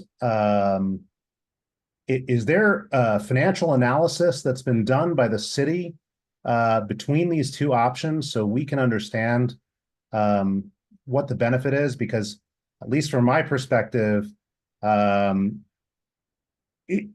it almost seems like ultimately we'll be forced conveyance to the city and having us hold the bag rather than having them concurrently build it on site, which I think would be much more favorable to what the goals are we're having to achieve. But it's hard for me to understand that without having some financial backup as it relates to how we agreed to both those things. Shannon, do you want me to take that? Sure. Okay. No, we haven't done a financial feasibility analysis, and that's not typically something we would do. I think that, I guess in housing's perspective, you're getting the same outcome through two different means. She's still intending to, or the developer is still intending to pursue a density bonus. To receive that density bonus, that affordable housing will need to be incorporated in the development, whether that is built by herself as the developer or by a partner. It will still be part of the development. It's just whether it's built by Habitat or another developer on a separate lot, or whether she's able to actually do it herself. It just happens that affordable housing providers are able to receive other funding, not necessarily city funding, or they have certain skills or ways to make it more feasible than a private developer would. So the way I think we're looking at it is they'll still be tied together with the site review. They're still intending to pursue the density bonus, even if it's just at the 30% rather than the 40%. So the housing will still be built. It just has a little bit less restrictions if she does it as sort of a land dedication rather than building it at, the exact same way as the market units, if that makes sense. Well, I guess what I'm confused is that the development agreement talks about it being concurrent if they're building it. Mm-hmm. Otherwise, it's a dedication. So conceptually, the development could be built, and these housing units might never be built if they're fee simple dedication and no one's picked up and ran with it, right? Because it's not required to be concurrent at that point. Is that correct? So that's correct. I mean, there is an outcome that's possible that a developer doesn't pursue the additional density, builds the market units at the provisions given, and they dedicate the land, and then that land is developed separately as affordable housing. They'd still have to go through a site review together. It's possible, but I still see that as a positive outcome because we're still getting affordable housing built on this site. It's just actually taking a different path to that. But I guess it goes back to my question, if it gets built, right? Because in that scenario, in scenario one, it's concurrent. In scenario two, it's we dedicate the land, you guys figure it out. And there is a scenario in that case, as the way I read it, is there a scenario where the land just sits and we just get a bunch of market rate units and the affordable doesn't get built? No, that's not possible. I would say too, is she has certain requirements she would have to meet before dedicating. And so I'd be surprised if a developer went through a whole development proposal with a site review, extended the utilities to this site, and then it just sat. I mean, it's possible, but we're lucky. Wait, you said you said it's not possible, and now it is possible. So is it possible or not possible? Is it possible that a developer builds the market rate without a density bonus? And this is deeded as affordable housing for future development, that is a possible outcome. I would say it's not a likely outcome, but it is possible, yes. They don't get the density bonus if they deed this over? Well, if they decide that they wanted to develop the market rate without any density bonus, they're not going to pursue the density bonus. No, I'm sorry. Maybe I'm not narrowing my If question. they pursue the density bonus, the affordable housing is required as part of the site review for them to get the density bonus, period. When you say it's required, is it required for them to either build it concurrently or convey the land? I mean, I guess it depends on who you mean they is. The developer. The market what I rate mean. developer, the market rate developer can deed the land and meet her obligations under paragraph 17. That is through the annexation agreement. The site review will have separate requirements that say what the phasing is, how they will develop within a certain period of time to meet the site review criteria. So it's at this point where if you're just looking at annexation, that is separate than what a site review would require. It's complicated, I'm sorry. Well, yeah, but you see, number one is saying that there has to be concurrent construction. That's option So- one, right? If they pursue option two. So that has nothing to do with site review. And in that case, the site plan would have already, in site review, would have already been assumed that this whole thing is going to get built concurrently. But in option number two, it doesn't have to be built concurrently. It's just deeded fee simple to somebody else. And then you're saying in site review, it's up to site review how the phasing is being done. So to what you're saying, I guess my question would be to the discussion around modification of the annexation agreement. It seems to me like you could build in some concurrency in option two for construction for when it goes to site review, that already is baked in. So that's a requirement of who's ever approving the site review, that's a requirement of the annexation agreement for the project to proceed. Is that a fair interpretation? You could. I think it's helpful to know that if you follow the inclusionary housing requirements, our concurrency requirements are very strict in that you're not able to get a CEO on your market rate units until you have built the affordable units. So it's very constraining. And so this gives them a little bit of flexibility through a site review. You can ask for a phasing plan. You have a little bit more leeway through a site review to build the market first and then the affordable. So you could give some sort of time limitation if you wanted to have some assurance that it would be within the same period of time, not exactly concurrent.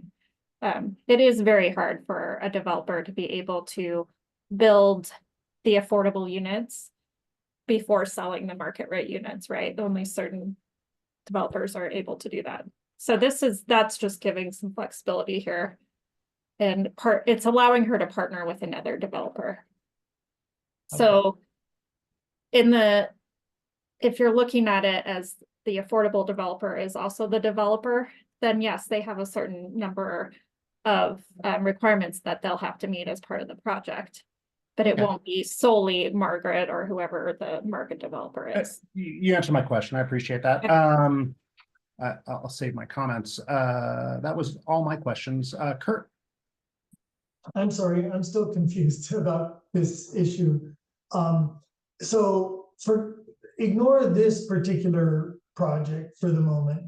Just in general, one of the ways to meet the affordable housing, the inclusionary housing requirement in Boulder is to dedicate land, right? And if you dedicate that land, once you've dedicated that land, your obligation is over, and the timing with which those units then get built is no longer that developer's problem. Isn't that true? That's true. That would be through inclusionary housing. So this is completely separate. Annexation is completely separate. And that would be the case if there wasn't a requirement in the agreement that they do a site review for the entire site. So that's tying these two together, and also the density bonus would tie these two sites together if it were subdivided and divided into two. Okay, That I'm helps. sorry, I missed that part about the site review for the entire site. Great. Yeah, thank I you. mean, that's the way it's written, is that this site in entirety is required to go through a site review. Yeah, okay, thank you. Laura. Okay, I'm sorry, just one more follow-up question on the same point. So if they chose the land dedication option, then we would have two developers coming together for one site review? I mean, it would be their choice how they would like to pursue it. But hypothetically, yes. But there would have to be a complete plan for both the market rate and the affordable units coming to one site review. Yes. Okay, okay, thank you. Mhm. We still have a whole bunch of stuff to get through. Any other questions for staff before we get the do we have a developer presentation? We do. Okay. Anybody else? All right. Let's move forward with the applicant.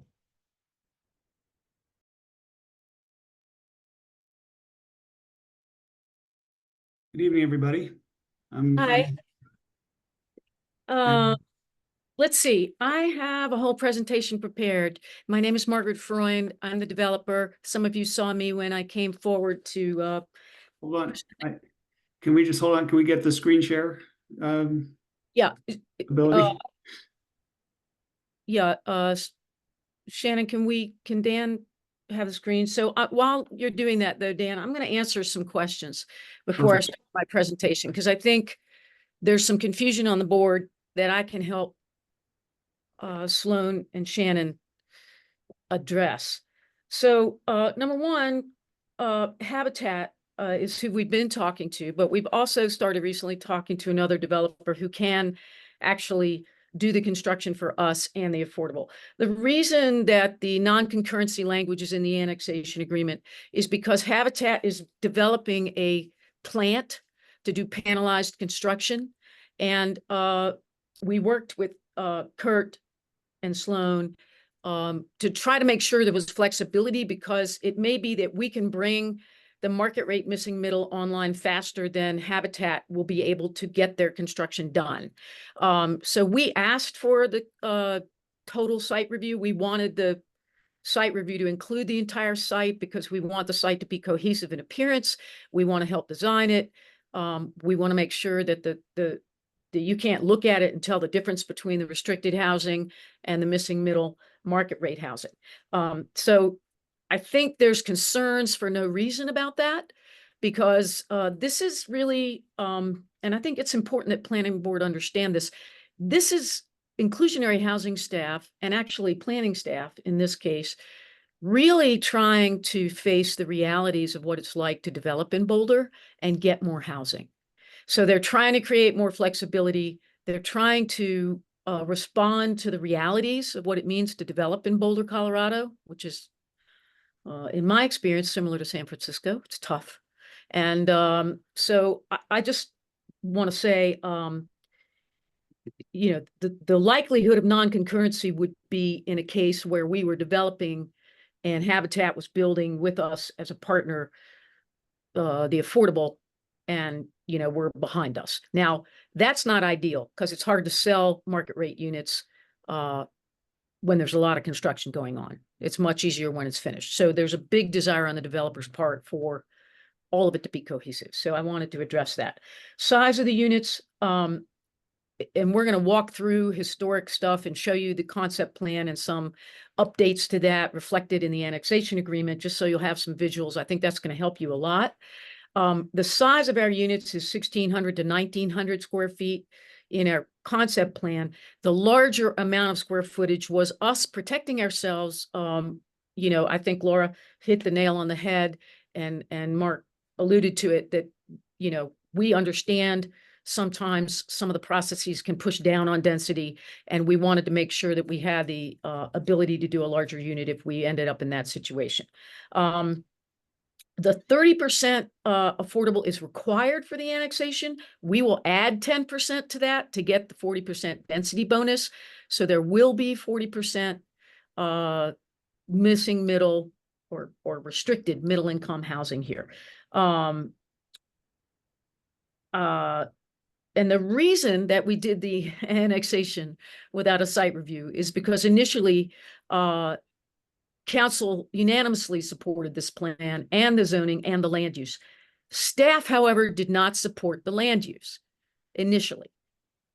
So it took us a while to get staff comfortable. And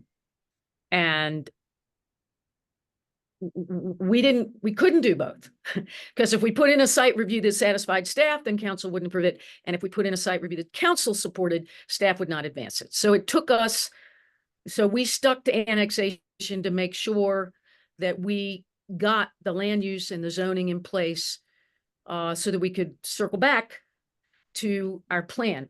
And one more thing I want to say about density, you can't put 20 units an acre on this site and still get detention, open space, roads, parking, utilities, tree lawns, sidewalks, curbs, gutters, and parking. It just doesn't fit. So we're not going to hit 20 units per acre. Our goal is and has been 84 units-ish. And we may lose a unit or two, or we may hold fast to that. That's 34 permanently restricted middle income units on the site. Let's see. What else did you guys ask? And as far as the dollar delta between us developing it and Habitat, it's true that many market rate developers like myself cannot afford to build the affordable housing, which is why we've been for a very long time talking to Habitat. But that, we've also started conversations. You all may know that Habitat has been through a change in directorship, and there've been some other challenges there. So we are also talking to a developer to partner with that does develop both market rate and affordable. And I don't have my own construction company here in Colorado, so that would be a viable option for us. So I think I've touched on a bunch of your questions, and I'm going to go ahead and start the presentation, and then you guys will have a chance to answer questions. So good evening, members of the Planning Board. My name is Margaret Freund, and I'm the developer and applicant for this annexation request at 2801 J Road. I own and live in a house in Newlands and Boulder, and please forgive me in advance. I have a second reading for another affordable housing project before City Council in Longmont tonight, and I am actually speaking to you from there. So I may have to leave before your deliberations are through. However, my team, Dan Rotner, Kyle Planico, Brad Curl, and Dash Ash will be here to answer questions from us if you have them. I think we all believe in the overarching benefits of mixed income communities. Certainly we need middle income housing here in Boulder. And we came before you almost 2 years ago with a concept plan that was largely supported by this body. To gain clarity, that concept plan was called up by City Council, and they unanimously supported the plan with MXR land use and RMX2 zoning, as well as the density, compatibility, and the plan that we presented. Some of you may recall we presented a concept plan that would work from a development perspective and bring community benefit to Boulder by providing as much for sale middle income family housing as possible. As we understood from housing staff at the time of the concept review, the 34 permanently middle income for sale units proposed in our concept plan equaled the total for sale permanently middle income units in the city of Boulder. We are back before you tonight seeking your approval for our annexation, which is supported by staff with MXR land use and RMX2 zoning. This is an annexation without a site review, and once annexation is approved, a site review application will be submitted. And you can see there highlighted in green, the 34 permanently restricted middle income units. We used the concept plan as a guide for the annexation negotiations to make sure we could accommodate planning board, council, and staff requests and still fit in the housing, the density. We increased the open space and centered it to create a gathering area, created Wunderlich paving at the streets between the largest open space areas to further enhance the pedestrian feel, and added a 30-foot right-of-way at the east. While not included in the annexation agreement, the updated plan here shows how we can preserve the density with almost twice the required open space while accommodating various other requests. And I just want to note again, this represents a market rate size of between 1,600 and 1,900 or 1,950 square feet. The annexation agreement before you for approval preserves the ability to reach the level of density presented in the concept plan to bring the greatest amount of deed restricted and missing middle income for sale housing online as possible. The agreement requires the housing be for sale. We have agreed to dedicate a 30-foot right-of-way at the east edge of the property so the city can eventually have a collector street that travels north from J Road to the planning reserve. The annexation requires 30% deed restricted middle income units and will need another 10% to meet the requirement in RMX2 zoning for the density bonus for a total of 40% restricted middle income housing. We can build the restricted housing simultaneously with the market rate housing, or we can deed the land for the restricted housing to a developer like Habitat, and after installing the utilities and streets, can build and sell the market rate units. After learning about some of the challenges in Holiday neighborhood, at concept plan, we talked about the possible benefits to homeowners of a fee simple structure where it might provide lower reserve costs by allowing homeowners to do some of the required maintenance themselves, such as painting. The annexation agreement provides for this, both with private and public streets. Something to take special note of here is that staff agreed to calculate density for the purposes of the unit per acre calculation prior to the dedication of streets or right-of-way. That is on the gross land area. This means it is possible to make the streets public and fully preserve the density. To my knowledge, this is the first time staff has done this, and I want to point it out as something creative and forward-looking that staff has done to help get more housing.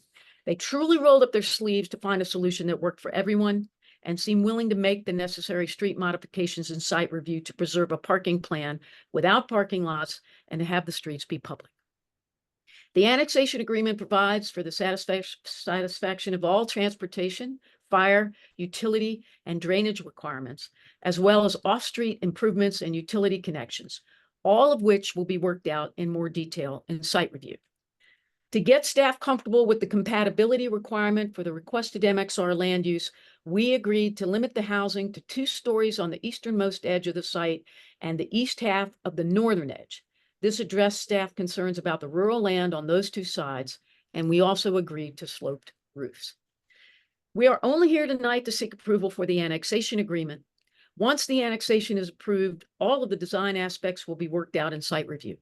However, we do hope all the work done with staff in the annexation agreement process to preserve the density intent of the concept plan will help expedite the site review process once annexation is approved, so we can get to building this housing as soon as possible. Our architect, Dan Rotner, will now walk through the main highlights of the annexation agreement with some examples so you can see the possibility provided by the annexation agreement that we hope to realize in site review. And we look forward to your comments. Dan? Great. Thanks a lot, Margaret. We're going to have just before you get going, just so you know, you get about 4 or 5 minutes left. For the I'm not going to take very long. I'm going to rattle through some of this because we had an excellent job done by Shannon to detail this whole proposal. So just to quickly rattle through the highlights of the annexation agreement, zoning and land use, staff, planning board, council all supported the RMX2 zoning concept. Ultimately, staff supported the MXR land use with the following conditions: building height on the eastern edge, eastern half of the northern edge, limited 2-story sloped roofs. We have the dedicated 30-foot right-of-way, which we've discussed in this meeting. Enhanced central open space is another thing that we've worked to develop. We have close to double the amount of open space that's required by the RMX2 zoning. Density is calculated on the gross parcel area prior to any dedication of right-of-way or streets. Maximum market rate unit size drops if we fall below 78 to 3,500 square feet. The annexation agreement provides that all dwelling units shall be for sale. Affordability, 30% affordable. We add 10% to get the density bonus, getting us to 40 in RMX2. The ability to develop the affordable units, the concurrency issues we've discussed in some detail. we have some options there that really are there to prove feasibility for the annexation. We have accommodation for fee simple lots, giving people an opportunity to self-perform their maintenance. Utilities, drainage, and transportation, off-site right-of-way and improvements, including turn lanes, off-site utility main extensions, water, sewer, and drainage have all been anticipated. The annexation agreement provides a multi-use path for future connections to the north. There's an opportunity to either build this, or the cities can elect to take a cash in lieu payment to build this at a future date. The annexation agreement allows staff to work with us to vary the design and construction standards and modify street profiles, which is a really key element in achieving our density. This is our overall transportation concept plan from our annexation review. In addition to offsite considerations, internal parking and transportation related issues are studied in relation to the original concept.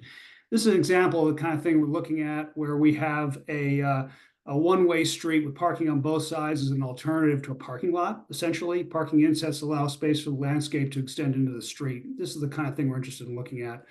And actually, here's a real-world example of a similar approach: one-way street with parking on both sides, parking insets, and landscaping from the Red Oak Park neighborhood in Boulder. Utilities have been looked at on conceptual level as part of the annexation review. This is our conceptual grading plan from the annexation review, and drainage considerations were studied with respect to the available space, with an eye towards combining stormwater management features with usable open space. And a good example of this is the image that Margaret talked about previously, where our shared internal open space extending to the west or to the east property line actually intends to combine stormwater features with the quality open space features of that component. Here's just a real world example of a similar scaled space. Just note the mix of 2 to 3 story units, just from a scale standpoint, level of quality, that's what we're after. Anyway, going back to the concept plan review, we looked at how we would fit stormwater features in around the perimeter of the site, using those areas also as quality open space to the extent that we could, to buffer the site from the perimeter at the right-of-way. We're also trying to take advantage of these areas by using 2-story porches potentially to get views and raise the primary living space above the traffic. This is actually a good example of a combined open space and stormwater detention unit from the Rosewood neighborhood in Boulder. So I think it can be done successfully. Other areas where we're buffering adjacent property lines, we're using private yards and patios at the backs of the units. Something we also looked at in the concept plan review, and this is a little bit of an idea about what we'd expect those precedent for what we'd expect those spaces to look like. And just in terms of context, obviously with MXR land use and the RMX2 zoning, the annexation agreement aligns with the Holiday neighborhood that's adjacent to this. So I think we're not exactly charting new territory here. This was also adjacent to rural land at the time of annexation. And planning boards, city council, and staff have all supported our RMX2 zoning request. The concept plan staff now supports the land use change to MXR to achieve the meaningful number of middle-income homes on the site. And just some other examples from Holiday of smaller scale units. This is the type of thing we're after. And just a reminder that reducing density results in fewer middle-income homes and larger market rate units. The density supported by provisions of the annexation agreement allows for a cohesive neighborhood fabric by providing smaller market rate units, more consistent. Dan, you're running a little over. Am I running over? Okay. I think I've said my piece. This is my last slide. So basically, I think we want to have a cohesive neighborhood where the units, the market rate units, and the permanently affordable units are part of the same neighborhood and not wildly divergent. I think that's a big goal of this overall proposal. Thank you.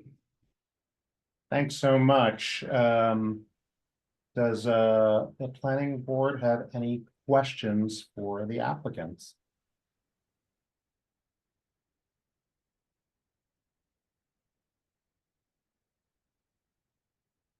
Kurt? Hi, thank you for your presentation. So just to follow up about the unit size and the limits. So you said that, in concept plan, you were presenting 1600 to 1900 or 1950, I think you said, square feet for the market rate units. But the annexation agreement talks about 3,000 to 3,500, which is a pretty big delta. I understand you're trying to protect yourself, but that seems like a lot of protection. Do you have any response? Yeah, so yeah, we're protecting ourselves. We are determined to get the density, but we've done other projects here. And, you know, I worked on a project on Broadway where I tried to do a significantly dense product that would have provided some middle income housing, and I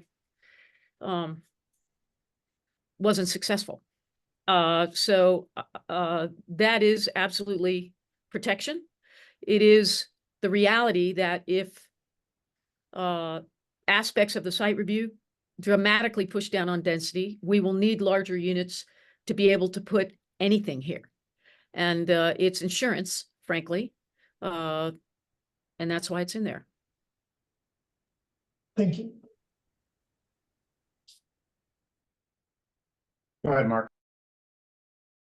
Thanks. Can you explain to me what happened from concept review where the streets were private and now they're public? And I advocated for public streets. I think there's a lot of problems that are eliminated when you have public streets. But so what exactly happened to allow for public streets, and do the public streets as they're designed now actually meet DCS standards, or was this an exemption from DCS standards?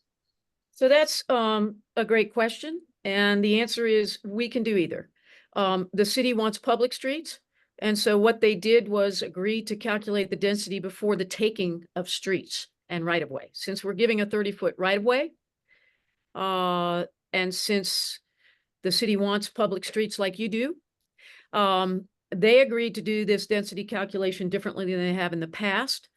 And yet we have preserved the right to do private streets with fee simple, because we're not asking that, as I understand it, the site review process and the standards allow a lot of flexibility on staff's part in working with you to get creative when you design the streets and the profiles of the streets to make a project work.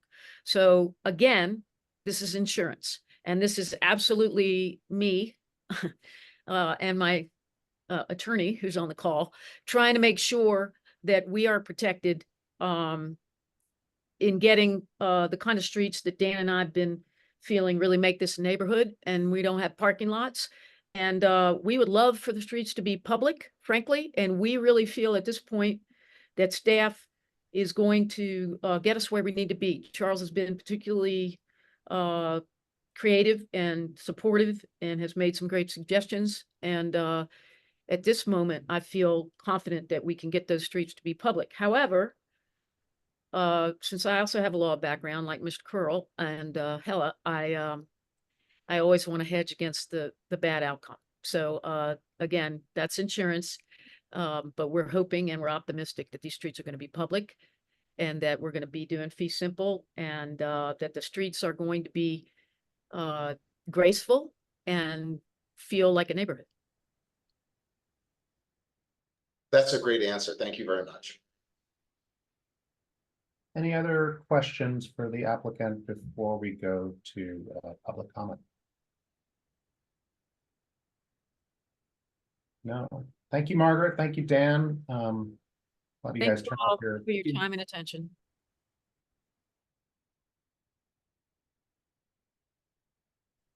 Great. So this is the public hearing part of the meeting for this item, and I ask that you raise your virtual hand so we know who would like to speak, and each person will have 3 minutes. So we'll go ahead and start with Lynn Siegel. Please go ahead, Lynn, you have 3 minutes, and you should see the timer pop up. Hopefully, Thomas, you have that ready. Very simply, no. No to having this thing annexed prematurely. No to any subsidies to the developer. We have a housing crisis in this country, and I don't care if it's middle, lower, or high income housing. It's a crisis, and density is not the cure. Density causes a worse housing crisis, and we need to get out of it. And Boulder needs to be bolder and say no to all these subsidies. The sloping roofs, I'm glad, I mean, Margaret's doing a great job of what she loves to do and the reason for her being, which is to extract a profit for her development here. But this is outrageous what's going on in Boulder. All of this housing is just driving up the cost of living here. The cost of police, rec centers, libraries. There's no infrastructure. There's, I ride my bike everywhere. I drive about 5 times a year. And the other day I have to go to the JCC to East Boulder. Then I have to go to the East Boulder Rec Center, which is southeast. There isn't even a rec center in East Boulder. There needs to be another rec center in North Boulder, because that's so densified.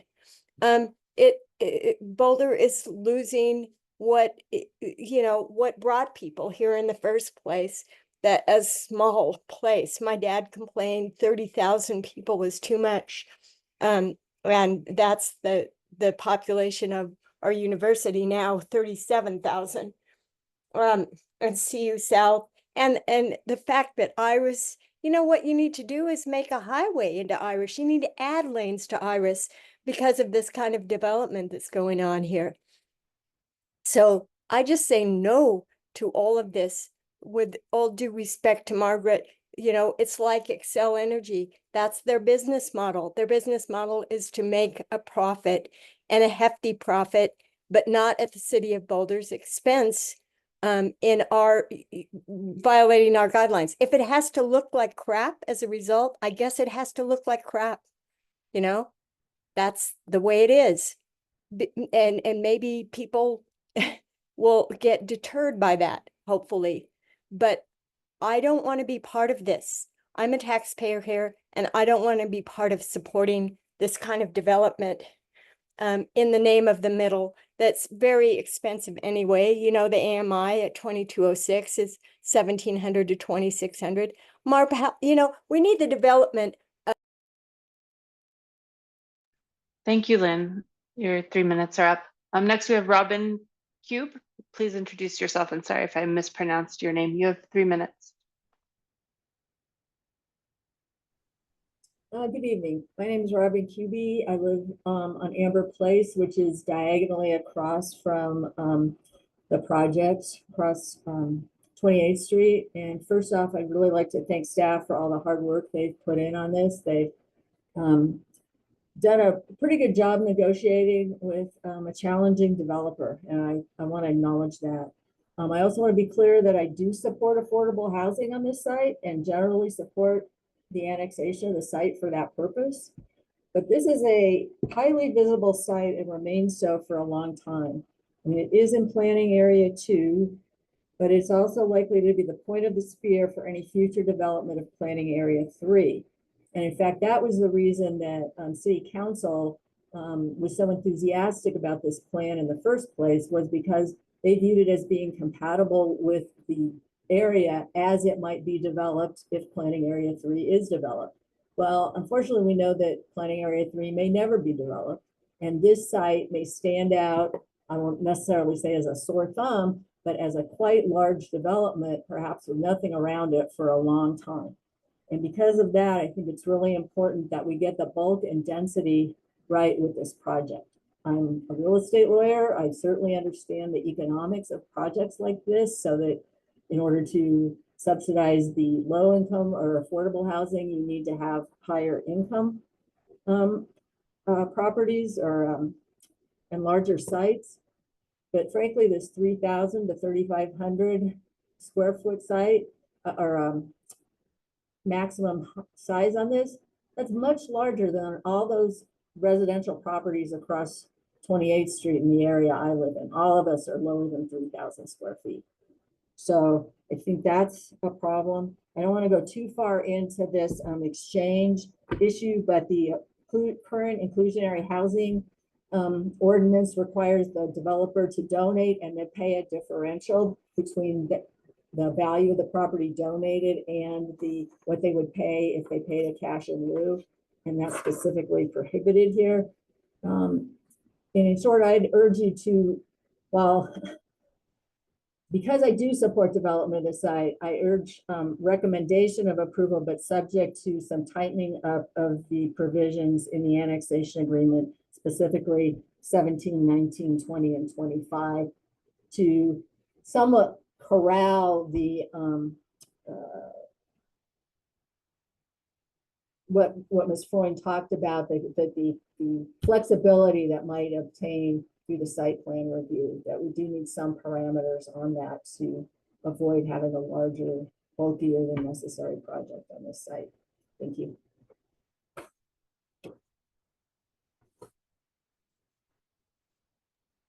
Thank you, Robin. Do we have any other hands or community members who would like to speak? Okay, Matthew Crowe, please go ahead.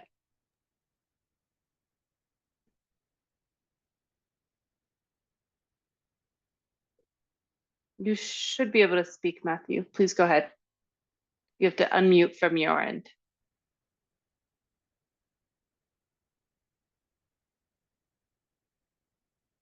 We'll give you a few seconds before we start the timer.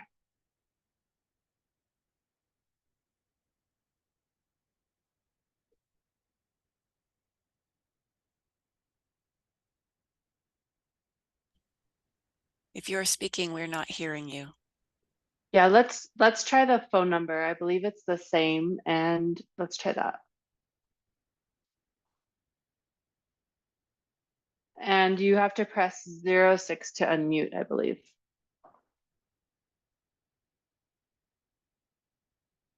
All right. Am I unmuted?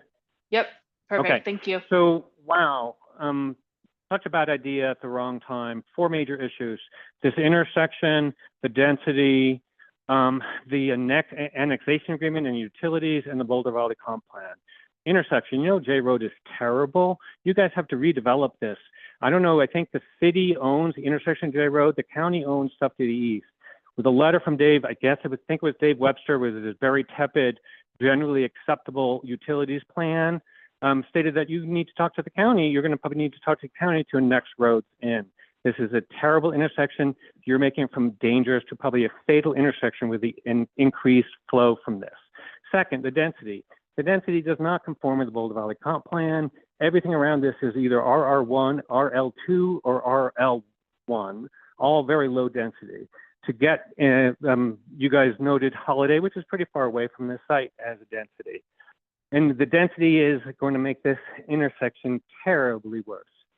Third, the annexation agreement, that's a nightmare. And the utilities with the drain water, excuse me, my name is Matthew Crowe. I live at 2825 J Road. We border the east side of this property. The drainage water from this property is going to affect all of the neighboring properties. We are on shallow wells, 20 feet, 10 feet, 15 feet, all around this area. They said they were going to try to use the farmer's ditch. On the farmer's ditch, we use farmer's ditch for irrigation. The farmer's ditch does not know anything about this, and I do not think they're going to approve wastewater developed into or sent into the farmer's ditch. Boulder Valley Comp Plan. The city staff has bent over backwards to say this adheres to the Boulder Valley Comp Plan with regards to one thing only, and that is housing and density. The county, unfortunately, but whatever quirk of fate, this is under the 5 acres, so this does not need to go to the county. But answering, I think Laura Kaplan said that I don't think the county planners are okay with this. When I spoke to Hannah Hipley last week, that was not my interpretation. Certainly her letter from November 3rd says that this does not adhere to the Boulder Valley Comp Plan in multiple different sections, and that it's going to affect the neighboring properties and people in the county. Let's see, where did Shannon Moeller earlier said the land use is a vision for the area. This is area 2. It's bordered on area 3 by 60% of the property. This should be part of the urban services study that is ongoing now and dovetailed into the Boulder Valley Comp Plan to see if the people of Boulder City and Boulder County really want this type of development on this area. The city staff should not, the planning board should not approve this for annexation prior to a site plan and a concept plan. They're not allowed to use our dirt road, which we call our driveway, but the county told them it's area 3. So it shoved everything sooner in, and it's going to make it worse for that intersection, and I run out of time. Thank you. Thank you, Matthew, for being here.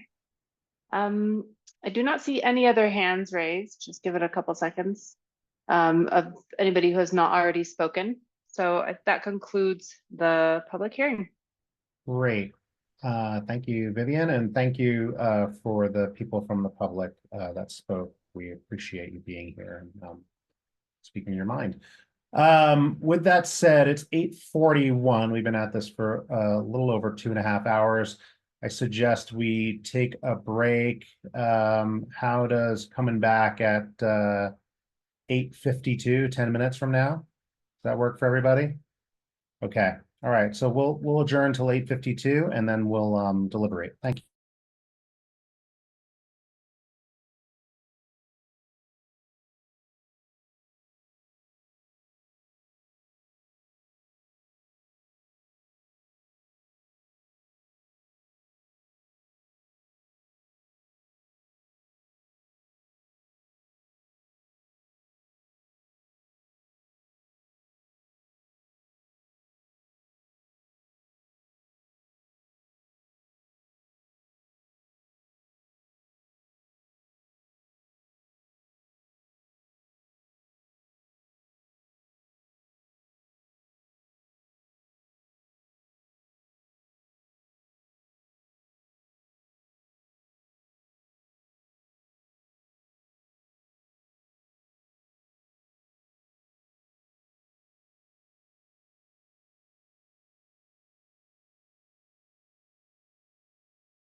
All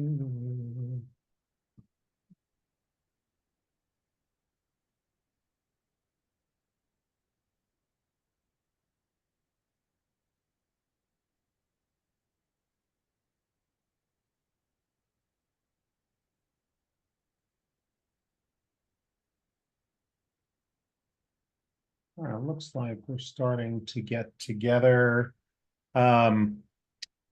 I don't know if it's Thomas or Vivian who's in control of the screen, but when you guys get back, maybe we can put the criteria that we're discussing up on the screen for discussion. I don't know if we're back yet.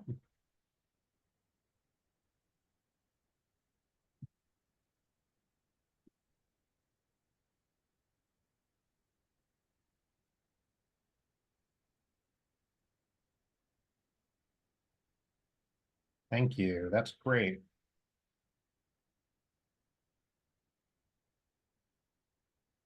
All right, it's 8:52. I see we have the full board in assembly.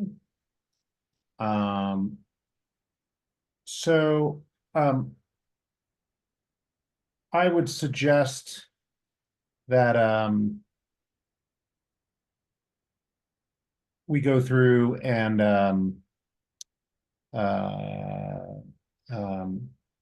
talk to these three items that are up on the screen and their thoughts. If there's anything that you think should be added or subtracted to what's been proposed, or what your thoughts are on that in general. Let's try to limit our comments to 3 minutes, since there are 7 of us. That's hopefully 21 minutes to get us through a first round. Does anyone want to start?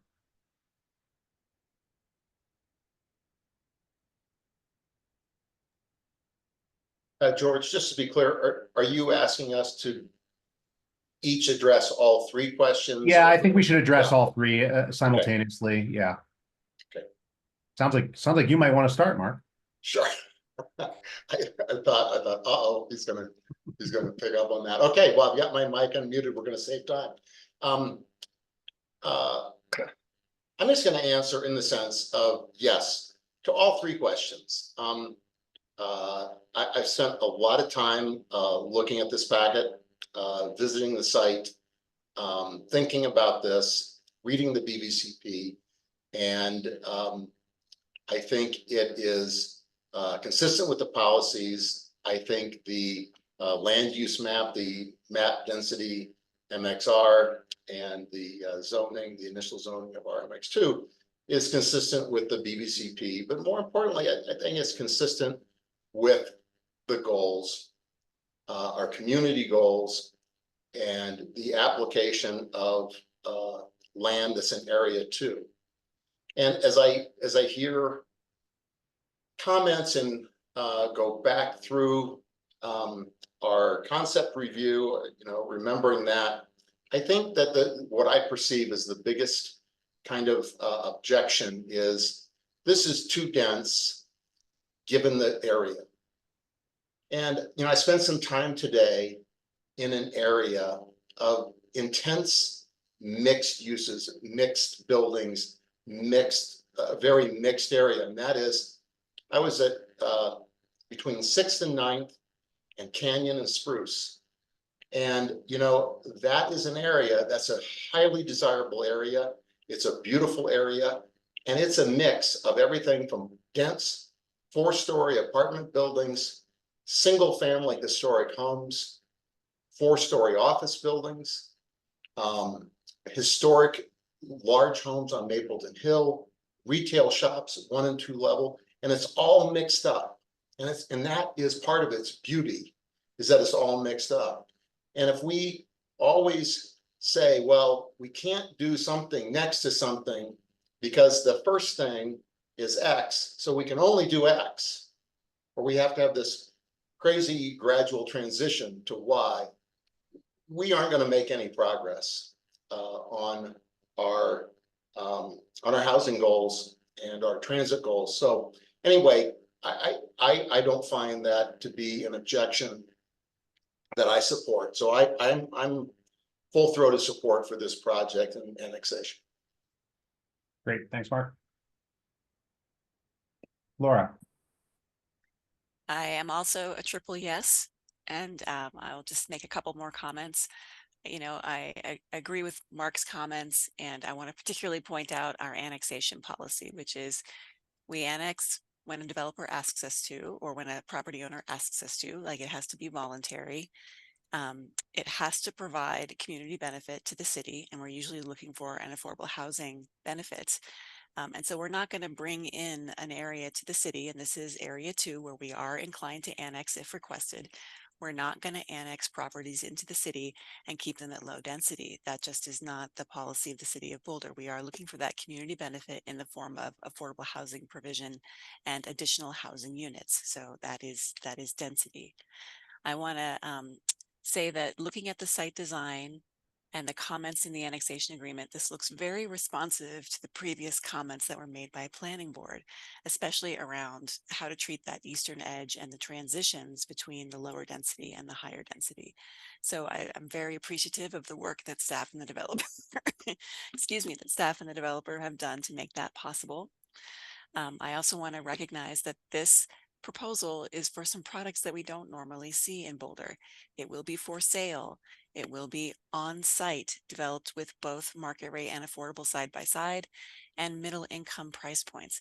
Those are all extremely hard to achieve in Boulder. And so when we get a project like this that is specifically designed to achieve those objectives, I think we are inclined to say yes, or to try to try to make that possible. And finally, I want to say, one of the objections I have heard to this project is that it is going to be largely car dependent because of where it is located and the multimodal facilities around it.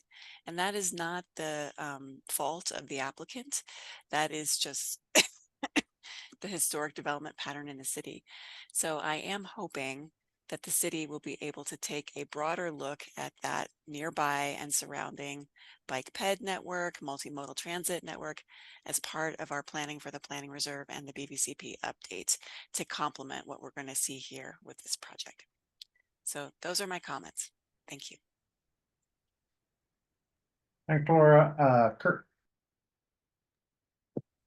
Thank you to Mark and Laura for your insightful comments. I agree with pretty much everything that you said, so I won't repeat all of that. So I agree with that, that it meets these questions 1, 2, and 3 with one minor exception regarding the annexation agreement. The annexation agreement provides for the project to build a left turn lane on J. It doesn't actually specify where, but a left turn lane on J at 28th Street. Following up on what Laura just said, the reason that this is a car dependent area is because we built car dependent infrastructure all around there. Adding a left turn lane at J and 36 would increase capacity, which would induce more traffic and make it a yet more car dependent area. And so I am not in agreement with that one provision. So I will be proposing an amendment to the annexation agreement to strike that one very narrow provision. Otherwise, I feel that it meets the annexation agreement and it is consistent with the MXR and that RMX2 is appropriate. Thanks. Cool. Thanks, Kurt. Claudia. I will also try to be brief here. I am also a triple yes on these. I think the annexation is consistent with our BVCP policy on annexation in providing affordable for sale middle income housing, as Laura has spoken to already. And I would also say it is not worth considering these kinds of annexations if we are not going to go all in on pursuing those kinds of goals.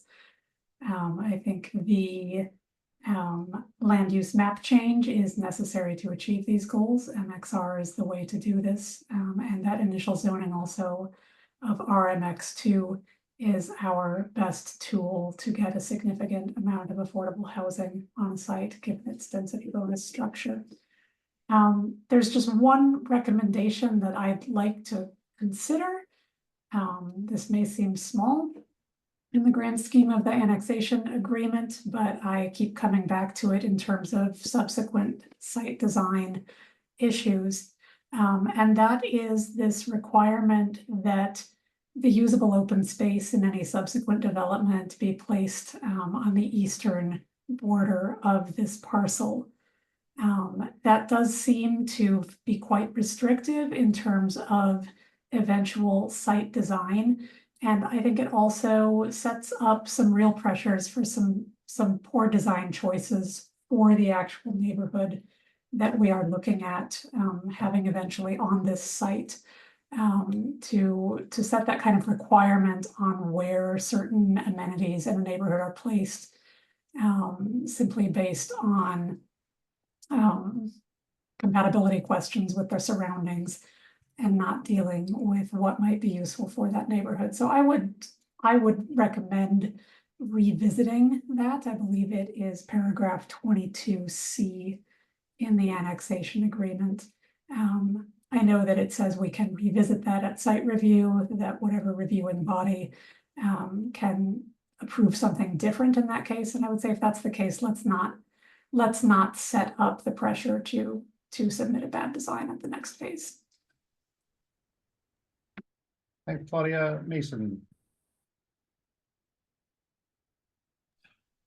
I'm also a triple yes on this one, agreeing with my colleagues' comments. This does meet on balance the BBC policies, especially the one on annexation. I think the one part where I struggled the most was the reduction of the affordability over the subsequent years. I mean, I guess we've been reviewing this for almost 8 years now. But in hearing the comments and hoping to get back up to the 40%, needing that wiggle room, I was tempted to request a change to the proposal to have it be 40% and maybe have the 3,500 or 3,000 square foot reduced. But while thinking on this call and listening to the comments, I think having that added wiggle room also gives us wiggle room in the site review as well. So maybe there's an opportunity to be a little more creative there and actually get something done this time. I am sensitive to the comments of the folks that live in the rural areas on this change. I know it's painful to see, a place that you've lived for a very long time become different, especially in changing the qualities of something that you appreciate so much. So I am sensitive, but I do agree with the comments that this is exactly what Area 2 is for. And if Boulder is going to get live its goals, this is exactly the type of development that Area 2 is meant for. So let's see here. I'm just looking in the comments, make sure I got it. And honestly, I'm really excited. This is no cash in lieu is in the agreement. I feel like a lot of times our affordability units or affordable units are all very close together because they end up being one project. So it'd be nice to see something that's actually truly mixed. So yes, on all three. That's all I got. Great. Emma. Thank you. Excuse me. Thank you. Yeah, I can't find reason to disagree with any of these key issues being met.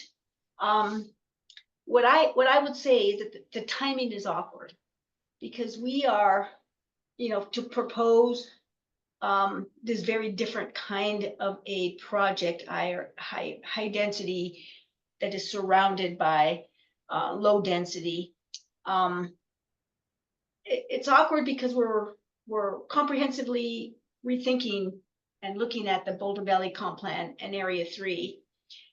And so I see two kind of scenarios could play out. One is we've got this different animal here, and it'll either provoke us to consider how this can inform a evolution of Boulder Valley Comp Plan and Area 3 thinking, or it'll stand out as a different thing amongst the single family housing out there.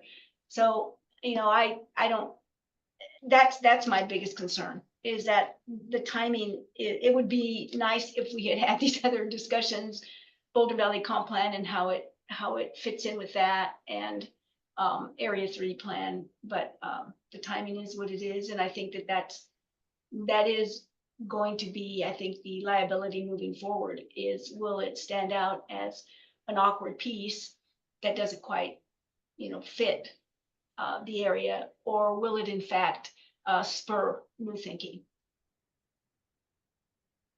And that's it. Those are my comments. Thanks, Emma.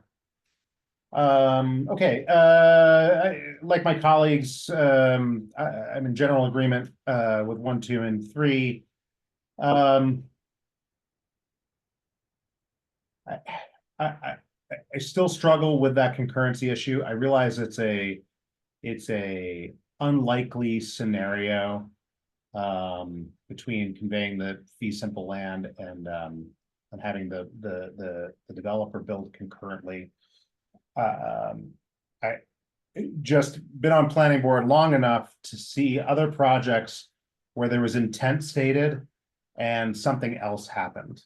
And I'm not sure I'm really ready to propose any other language, but I would like staff to consider that comment to make sure that I think it was Sloan who said it was impossible for this not to get developed as affordable housing. If that's truly the case, I'd just like staff to think about that and make sure that that's really the case. We had the Fruhofs thing and other things that have happened in the past. Not saying that this is exactly the same, but I am concerned about that. Similar, you know, it's great that the developer, you know, walked us through a plan for 7 minutes that we should, as a group, kind of disregard, because everything on that plan, except the intent in the except the letter of the annexation, is what can be developed. And so the plan that we saw tonight is not necessarily reflective, except for how it's articulated within the annexation agreement. So I struggle with not having a site plan with an annexation agreement.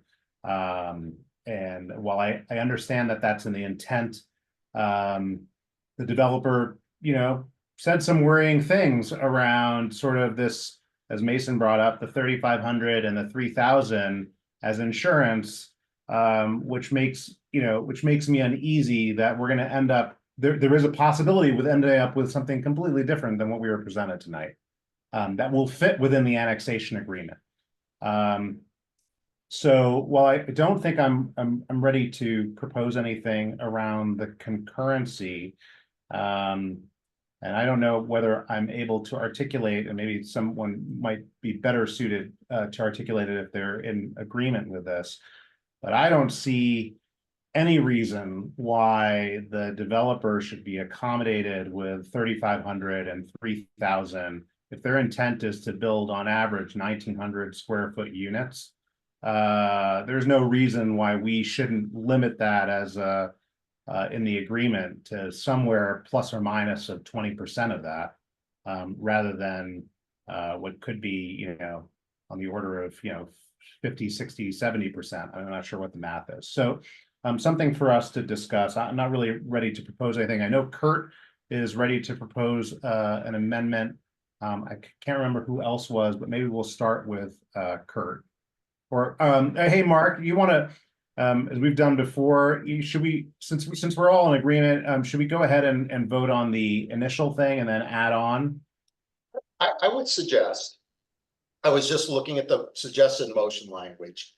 And so the way I read this and think about this in terms of correct procedure, I would suggest that we take the first motion, which is a separate motion regarding the MXR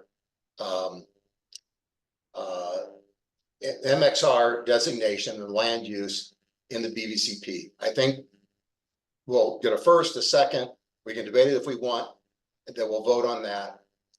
And I don't think there's any amendments. I haven't heard anyone speak to amendments to that. Then we would make the second motion regarding to recommend to council to approve the annexation.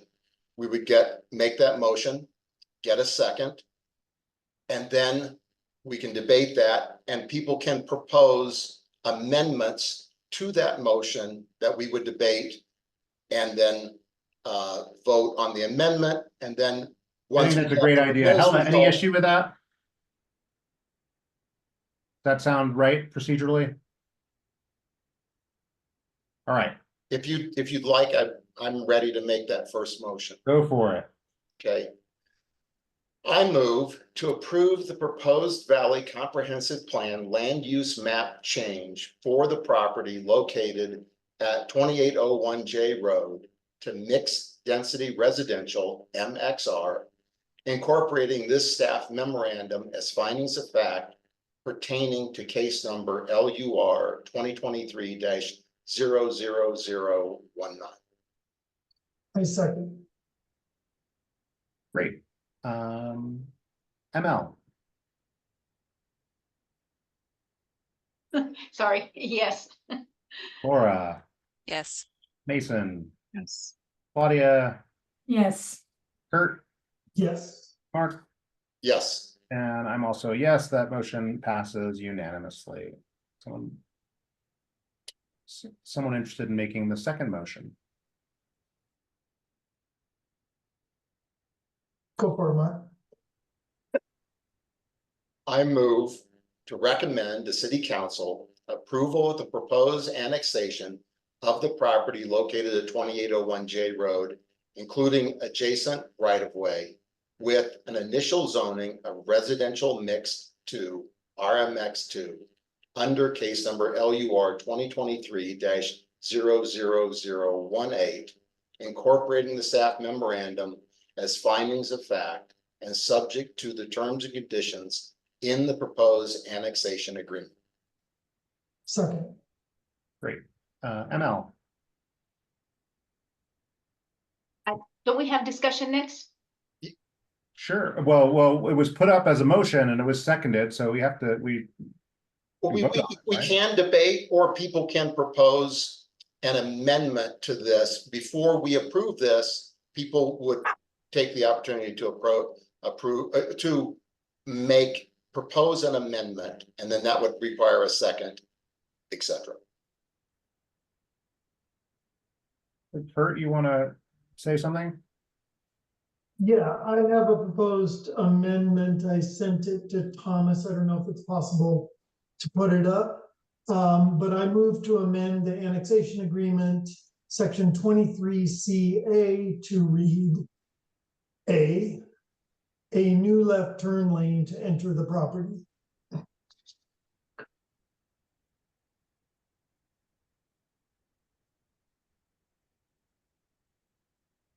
Does anyone want to second that?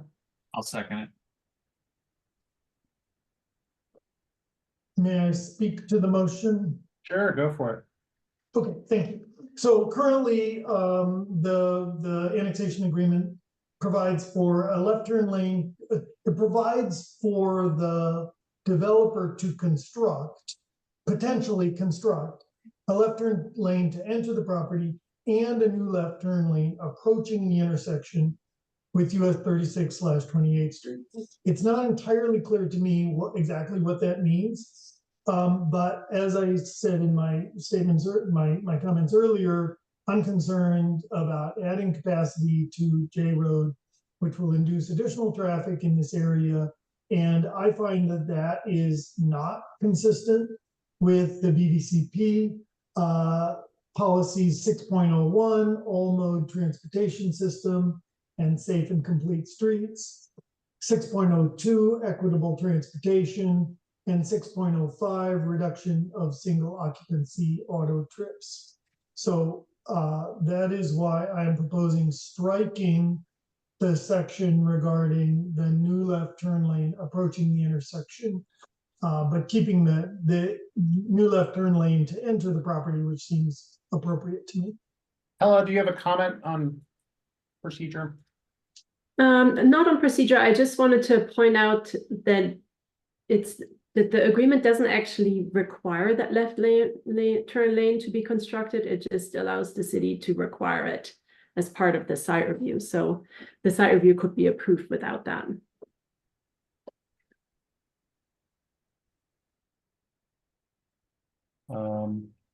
Thank you. Laura. Thank you.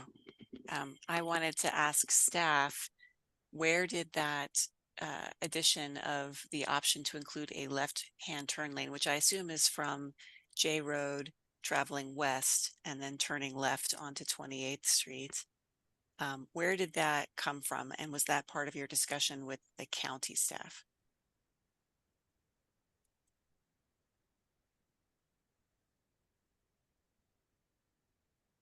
And if somebody is speaking, oh, go ahead. Sorry. Yeah, all of the transportation improvements that are listed there were those, recommended and reviewed by our transportation staff.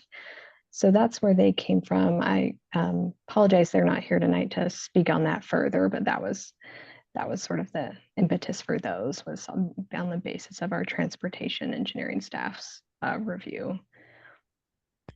I'll just speak for myself and say that I would be reluctant to cut that out without fully understanding staff's rationale for why they want that included and any objections that they would have to removing that. Mark, and then Kurt. Just first, a point of clarification. Kurt, you are leaving intact in section 23 everything except the modification to A. B, C, D is all, you're leaving all of that intact. Correct. Okay. And then if we have the ability to not, this is a question I think for Hella, to not require this left-hand turn lane to be constructed, because at site review, we could say, yeah, we don't want that. Can we, if it doesn't exist in the annexation agreement, should we decide to add it? Can we add it at site review? If at that point we feel that we can show that the constitutional requirements can be met for exactions in a quasi-judicial procedure. Okay. So based on the development. Mm-hmm. So I'm in support of this amendment, and I'll tell you why. The other improvements have a nexus or a contiguity to the site, connection to the site. If you a new left-hand turn lane for westbound traffic on J Road is something that actually, as part of a Vision Zero program, may or may not be a really good thing. It could be a really bad thing, but that whole intersection, as it stands now, really needs some serious improvement. And I think it's incumbent upon the city to reach our Vision Zero goals, work with CDOT, et cetera, to improve that intersection without any regard to this property. And so I think it is, I find it both onerous and not really fulfilling of our transportation goals, et cetera, to require additional capacity on this intersection. So I support this amendment. Kurt. Thank you, Mark. Really appreciate that. Yeah, my concern partly is just that if this is in there, then as part of the annexation agreement, then there will be a strong inclination to include it in site review. in a site review project, whether it's really justified or not, because it's kind of a free street change that, you know, is already sort of included in the entire process. And so as Mark says, it may or may not be consistent with Vision Zero. It is not shown in the transportation master plan that I can see. And so it feels like it's something that the transportation staff kind of just came up with as something to throw in. And I'm just concerned that we will be inclined to build it, whether or not it's necessary, which will add capacity and induce additional demand for driving in this area. So that's my motivation. Okay. Laura, you're speaking to this again? Okay. Yes, please. I'll just say I'm very sympathetic to where Kurt and Mark are coming from, and I want to hear that and explore that more fully. I would really like to be able to do that with transportation staff present, to be able to speak to their rationale and why they included it. I am concerned about taking it out at this stage, because if I understood Hella correctly, to put it back in at the site review stage, we would have to meet a much higher bar, which is that the project does not meet the site review criteria unless we include this left-hand turn lane, and that there is a rational nexus for why this project and this project alone is inducing the need for that left-hand turn lane. Whereas with an annexation agreement, we have a little bit more flexibility. It doesn't have to meet that same standard. So I would be inclined to leave it in at this point, with the understanding on our behalf and on staff's behalf that when this comes back, we need to have a much fuller conversation about why is this needed in staff's perspective and what are the pros and cons. I really want to have that conversation, and it doesn't look like we can have that tonight. Okay. Anybody else want to comment on this before we put it to a vote? You want to actually write this up, Kurt? Since Mark is going to, sounds like Mark's going to second you, right? Sorry, write it up. It's what's shown on the screen. Wow. I don't. It's a So- deletion. Okay, a new rather left than an turn addition. lane to enter the property. Got it. Yeah. Okay. So that's your motion. Can you restate it for us one more time, just to make sure we have it? Sure. I move to amend the annexation agreement, section 23CA, to read a new left turn lane to enter the property. Okay. Does anyone second it? I second. Okay. Laura, No. ML, Looking for my microphone, sorry. No. Mason, Yes. Claudia, No. and I'm also a no. So that fails 3 yes, 4 no. Anyone else want to make any amendments? Go ahead, Claudia. I haven't written it up, but I would propose an amendment to strike paragraph 22C from the annexation agreement. This is the paragraph dealing with the location of shared usable open space on the annexed property. I'll second that.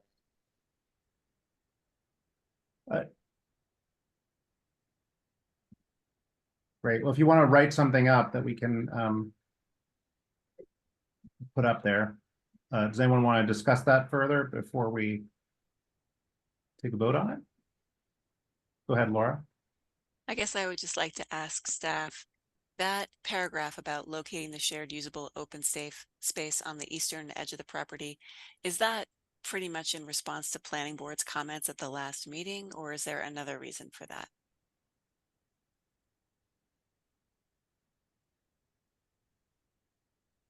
I apologize. My internet just cut out a little bit. Could you repeat the last part of your question? Sure. The idea of locating the shared usable open space on the eastern edge of the property, was that put in there as a response to planning board's comments the last time we did a concept review for this project? Or is there another reason independent of that why this was included in the agreement? I think part of the reason this was included in the agreement was to provide that additional Transition. physical and visual buffer along that edge. So it was kind of a way to provide additional relief near the unincorporated county properties, sort of the rationale there. And what was the response of the applicant to that idea? Did they say that's really difficult to do, or did they seem to go with that easily? I believe that was one of the items that we were both in agreement on. I think that as the applicant was kind of developing further ideas and concepts for their plans, that was part of what they were looking at. So. Thank you. And Claudia, your concern is that having that on the eastern edge might not make sense for the actual residents of the development? I think, yes, that is the case. And obviously we're not held, or the applicant is not held to anything that they showed in concept review earlier, but the concepts that this board did look at previously included that space central to the community. And I think there are some elements of that kind of location that are very important for usability, quality of life for residents. And at the same time, we are talking about an annexation agreement that, as we've discussed, is going to create two parallel roads on the eastern side, already creating not only some buffering from other lots to the east, but also not a particularly friendly situation for recreation space for potential residents here.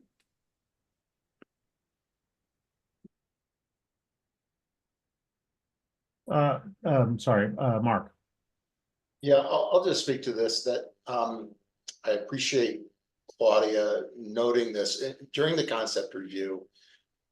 Usable open space, not strip open space, was a great concern of mine. The applicant, I believe, has addressed that. But if we are specifying open space as part of an annexation agreement rather than through the site review process, then I question the validity of specifying this linear strip open space versus actually giving the developer flexibility to make it much more usable and available to all in a more central location. Now, they showed us little sketches, but the sketches can't be used as part of our process for approving the annexation. So the question is, do we want to make it, you shall do this as part of the annexation agreement, versus giving us the flexibility and the developer the flexibility of hearing our concerns about usable open space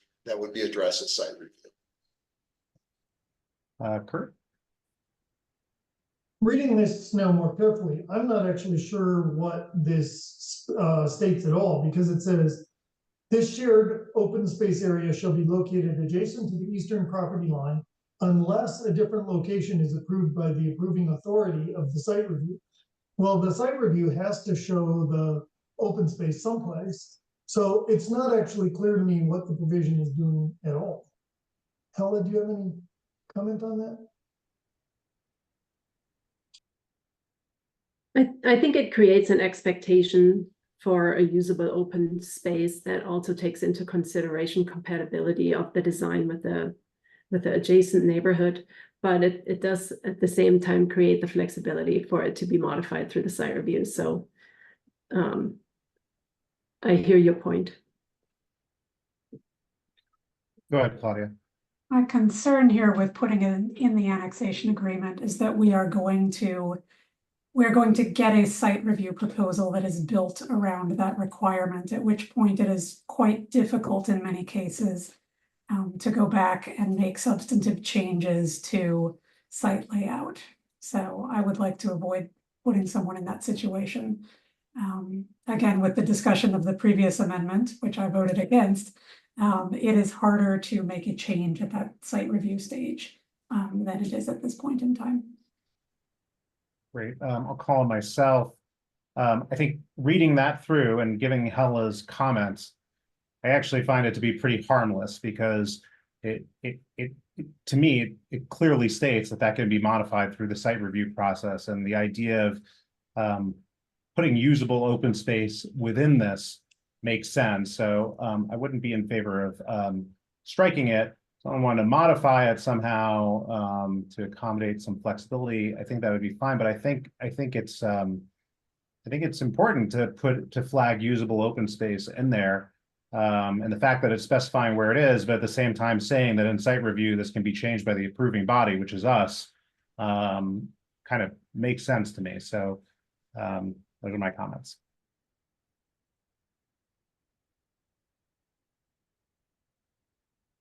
I had a clarifying question then.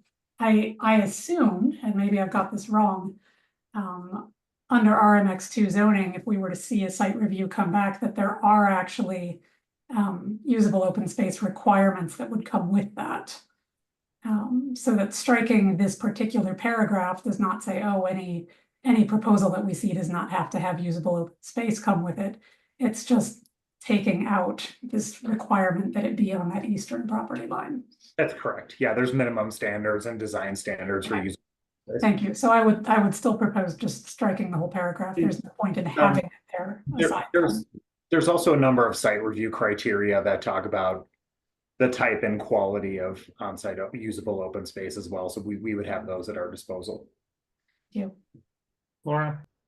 Okay, so it sounds like this paragraph is not necessary to ensure that the open space will be usable. Its main function is to say where it's located.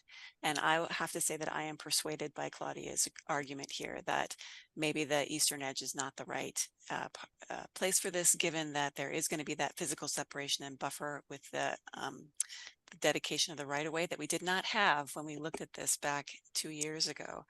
I also want to say I don't want to put the developer in a situation where they have to basically give us 2 designs and pay for 2 design processes to say, here's what we would do if we had to put it on the eastern edge, but we'd really prefer to put it over here, and here's why. I would rather give them the flexibility to come to us with, here's where we think the best place is for the open space. They already know that we have said, the city has said, hey, the eastern edge might be the best place for that, but there's some flexibility here. I don't think that we need to create the expectation that it has to come that way when we see it again. So I would actually be comfortable with striking this, even though I was one of the people 2 years ago who said consider putting it on the eastern edge. Amel. Yes, thank you. So if I understand what staff just weighed in on, it sounds like that paragraph C or item C might be redundant, right? Because there are plenty of means within the zoning requirements to accommodate or to require the usable open space. So this isn't adding any, is this adding any weight to what the code's gonna do? Well, I think to answer your question, yeah, you're right. We have site review criteria that speak to the quality and type of usable open space. Then we also have minimum standards in the code that talk about how much needs to be provided. I think to Hella's point, this clause really just sets an expectation that they should explore putting it on the east side of the property or modify that through the site review process. So I think we kind of looked at it like it just set an expectation to explore using open space as a transition to lower density property to the east, recognizing that as they get into their design process, it may make more sense to better integrate it into the site. So I don't know that it's necessarily redundant, ML. I think it just provided some flexibility, but we do have standards in the code that I think we can work with. And I think we also have site review criteria that help guide it as well. Yeah, thank you for that, Charles. I appreciate the kind of higher level thinking that it's one means to get that transition to happen. And if that is a consideration that we want to make sure is accommodated, I would be, yeah, I would be interested in seeing it remain there, so that that option, which has more implications than just usable open space, can remain on the table. So I'll call on myself and kind of, Charles, put you on the spot a bit more, which is, do you prefer this being in there from a staff perspective, or are you okay with it being stricken? If you had to choose, what would you do? Well, that's an interesting position to put staff in. But I appreciate the question. I think we were comfortable with it being in the agreement just by virtue of the fact that it was a standard that they could modify through the site review process. So, you know, again, I think it created an expectation with some flexibility that if it didn't make sense, or there was a preferred design, that we could consider it through site review. Great, thanks. Mark. While I appreciate staff's concerns and the flexibility, I also will note that it says this shared open space, and the word is shall be. And those words in legal terms and agreements and documents are very powerful, even if it's followed by a modifier, unless a different body approved, etc. But that shall be lends a weight to this, close to a commandment, and that I don't find it necessary. I find it restrictive. All right, we've debated this a lot. Does someone want to, Claudia, you want to make the motion and see if we have a second? You're muted. Sorry. So my motion, and I've got it typed up, but I'm not sure how you'd like to see it, but I could speak, and it's quite simple. It's a motion to amend the annexation agreement to strike paragraph 22C, shared usable open space. I will second. Great. Mark. Yes. ML. No. Kurt. Yes. Jason. Yes. And I'm a no. Motion carries 5 yeses, 2 nos. Okay. Anyone else would like to make a motion? ML.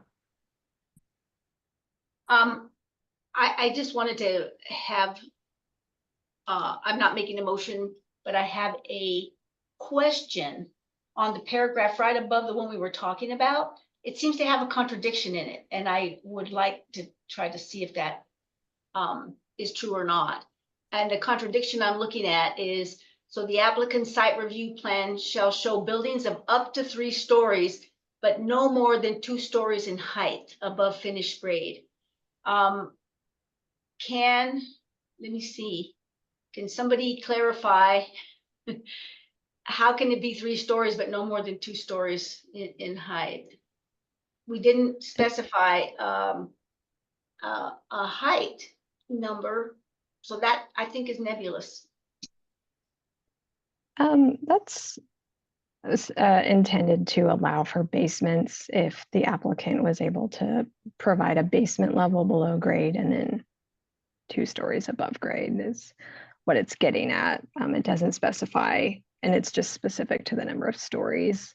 Yeah, the height is governed by the underlying zoning at 35 feet in the RMX zone, so that would, it doesn't have to be in the agreement because it already exists in the code.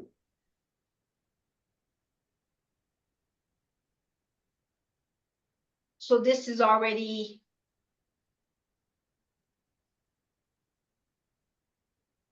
So why is it in? Why is it in the agreement?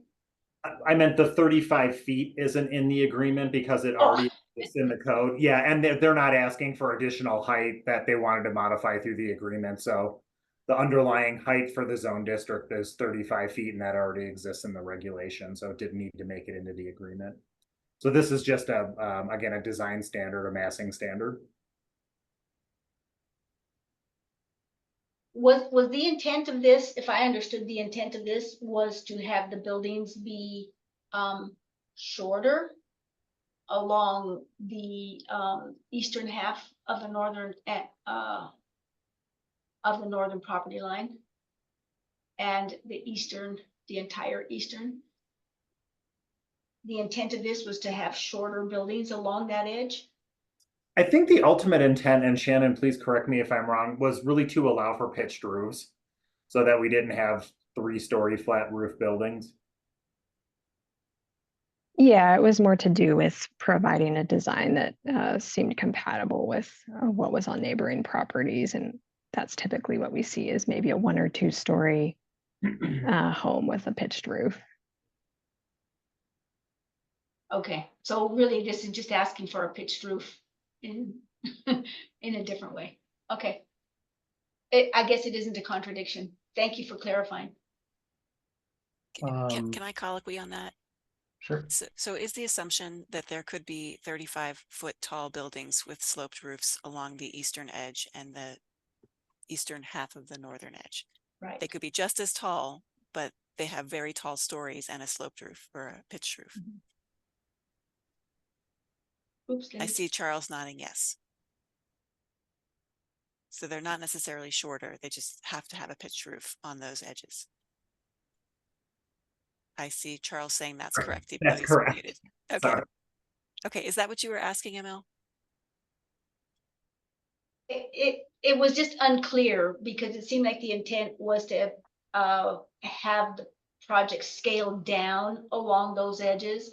And it turns out this really isn't having it scaled down. It's trying to accommodate a particular form, which is sloped roofs, rather than be shorter. So I think it accomplishes something, but I don't know that it's necessarily going to scale down. I guess if I also assumed that the intent was to have it be shorter along those edges. Otherwise, why specify the number of stories? Why not just say it shall have a pitched roof along these edges? I guess I don't really understand if there is not an intent to have the buildings be actually shorter. It's confusing, but you know, it is confusing because the intent. Well, I think 35 feet with pitched roofs is consistent with what exists in the area. And I think is also consistent with what could be redeveloped or additions on homes, you know, contextually in the area. So I don't necessarily know that it was designed to scale down buildings below 35 feet. I think it was really just more about character. Mm-hmm. Yeah, I think that it would have more compatibility with single family homes along those edges was at least described that way, but maybe it's just using more complicated language than needs to be used, but I think it's about sloped roofs. Is that correct, Charles? Would you say the gist of that? Well, yeah, I mean, providing for sloped roofs in 2-story structures above finished grade. Okay. Does anyone have any other amendments? I'd like to suggest an amendment. I have not written it up, but I'll read it exactly. What I'd like to do is in 19 in the annexation agreement. It currently says no dwelling unit on the property shall have more than 3,000 square feet of floor area, excluding a 500 square foot garage, provided, however, that the total number of dwelling units allowed on the property pursuant to an approved site review application is 78 or fewer. Then the maximum square footage for each unit shall increase to 3,500 square feet. I clearly heard the developer say that on average, and I think their goal is to have like 1,900 square foot units on the site. They wanted this for insurance. But I don't see it necessary to give them that level of leeway. I would suggest reducing the 3,000 down to 2,500 and the 3,500 down to 3,000. That still, in my mind, gives them ample insurance. I don't see why they wouldn't agree to an annexation agreement if truly their intent is to develop 1,900 square foot units. So that would be my proposed amendment. I can certainly restate it if anyone else is in support of that.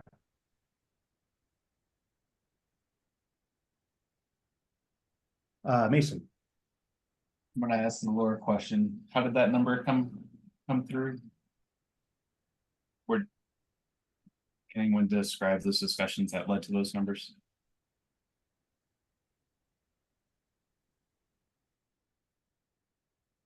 The 3,000 versus 3,500. Yeah, how did you all land on 3,000 and 3,500? Fine. It was proposed by the developer. You know, I think we initially sort of threw out 3,000 as like the highest we would ever want to see, and then we gave a provision you know, just in case they're not able to get as many units. So I think that'd be, you might want to ask the applicant what they would feel comfortable if you decide going down that route. Do you think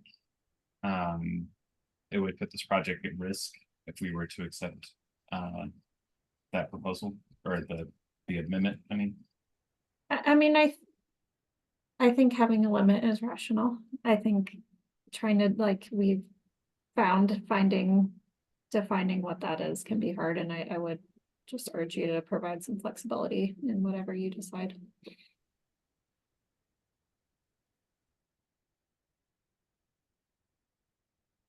Emma. George, I didn't catch the numbers you were putting out there. Oh, I'm sorry. I was just suggesting we reduce that 3,000 down to 2,500 and the 3,500 down to 3,000. Because as the developer stated, they're building 1,900 square foot units. So I think that still gives them a lot of flexibility. You know, people are going to ask for the moon and the stars, and it's you know, it's incumbent upon us to try to put some limits on things, and that was my thought. Mark, did you have a question? Do you have your hand up? This is really a challenging, you know, I focused on this particular question, and so initially I had great objection to these two numbers and why someone would want, under what circumstances would they build this, and at the same time I sympathize with the developer of trying to protect the total number of units, that the only way that the applicant would ever be able to implement, whether it's 2,500 and 3,000 or 3,000 and 3,500, the only way is if the number of units gets whittled away to below that 78. And so my desire to see more units, more affordability, is to keep the number of units high. So I'm actually not going to support this, even though I do find these sizes objectionable. I'd rather have them out there in the theoretical with a higher number of units being built than in reality with a lower number of units being built. So that's my thought. Okay. Anyone have any other comments? Laura. Yes, thank you.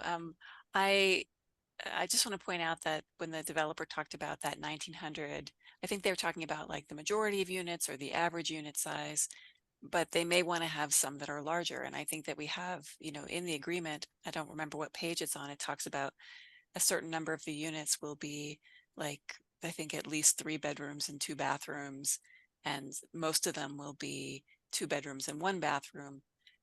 I'm not a developer. I don't know what the numbers pencil out, but I know that in most developments you have some units that are like the penthouse unit or like the fancy unit, and then you have a bunch that are more like the average size, and you have some that are smaller. So I'm not super comfortable myself messing with these numbers at this stage in the annexation. I would be more comfortable with letting this go through to site review as is, and then if we were very uncomfortable with the unit size at that stage, we can talk about it. Okay. Kurt. Just to respond to what Laura said, I may have misunderstood, but I heard the developer to say that their market rate units were planning to be from 1,600 to 1,900 square feet, or maybe 1,950. So I didn't hear that as an average at all. I heard that as a maximum, actually. And if that's the way the project comes out, I will be thrilled. I think that that would be fantastic. That is absolutely what I'm going for. If we get anything anywhere near 3,000 square feet, I think it'll be a failure. This is not, 3,000 square foot units are not what we need in this city. They are not going to be a net benefit to the city. And so I'm sympathetic with Mark's concern about, I think maybe Mark, where you were going was by keeping it high, it is out of the realm of possibility. And the lower it gets, it becomes a little more sort of realistic. So I understand that. But nonetheless, I would support this amendment. So I guess I'll second. Okay, great. I would like to make one more comment, which we have to remember that this excludes garages, which is 500 square feet. So think about the total that's being added up here. And then just for my own clarity, because I'm not 100% sure on my own clarity as it relates to square footage, what about basement space? Is that calculated in this, or could that be bonus area to this, depending on how it's calculated? That would be included. That would be included. Would consider this, yeah. Mhm. So that would be finished floor space, but like mechanical rooms and things like that would be included in that square footage, or is that excluded? There's minor exemptions. But yeah, I think for the most part, it's all considered floor area. Okay, that's great. That's great to understand. Any other comments? Okay, great. Well, I'm going to restate that motion, which is I suggest the following changes to paragraph 19 in the annexation agreement to change, and I'm going to restate it as follows. Market unit size and tenure. No dwelling unit on the property shall have more than 2,500 square feet floor area, excluding 500 square feet in a garage, provided, however, that if the total number of dwelling units allowed on the property pursuant to an approved site review application is 78 or fewer, then the maximum square footage for each market unit shall increase to 3,000 square feet. The floor area requirements for the market rate units shall be based on the floor area definition found in section 916(1), general definitions, BRC 1981. So just to clarify, the only thing that's changed in that is from 3,000 down to 2,500 and from 3,500 down to 3,000. Is there a second? I'll second that. ML seconds it. And I'll go ahead and do a call. Laura? No. Kurt? Yes. Mark? No. Mason? You're Ooh, on you're mute, on mute. Mason. Oof. Mm. Yes. Okay, motion passes 4-3. Wait, Anyone else have? George, I did not vote. Oh, I'm sorry, Claudia. I'm sorry. I'm a yes. I Thank you. apologize. Sorry. So is it motion passes 5-2? Apologies for that. In my mind, you were already agreeing with me. I'm sorry. Other amendments or suggested amendments? Okay. Do we want to, I still think we need the original, the main one, right? So the main motion is on the floor and has now been amended twice. So we would, if you want, we would piece together this into a vote on the main motion, and so it would, and maybe if, so let me get, I suddenly need to find it again.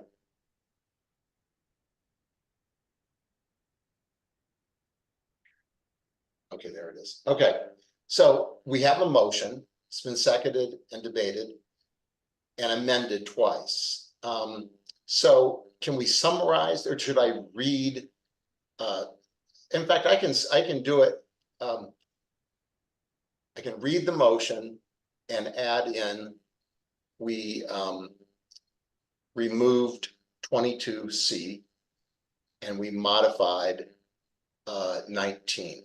So you want me to do my best to just verbalize that? Okay, so the motion as it is motion to recommend city. Mark, excuse me, not to interrupt, but I think the motion language that we voted on needs to be what is in the amendment. I think the amendments as voted on need to be not a condensed version, right? You're gonna read. Oh, yes, yeah. Okay. Yeah. Sorry, I thought you were saying you were just gonna amend it. Well, I think, well, if we said, if after agreement period, it would then say as amended by removing section 22C and modifying paragraph 19 of the annexation agreement to change the square footage requirements or the square footage allowances from 3,500 to 3,000 and from 3,000 to 2,500 and from 3,500 to 3,000. Or do we need to actually read the language of the full paragraph 19 as modified? No, I think you could just have the main motion language and say as modified by the motions to amend by Claudia and Georgie. Okay, great. The motion language on that was clear and you already voted on that. Okay. So everybody knows what you're voting on. Right, okay.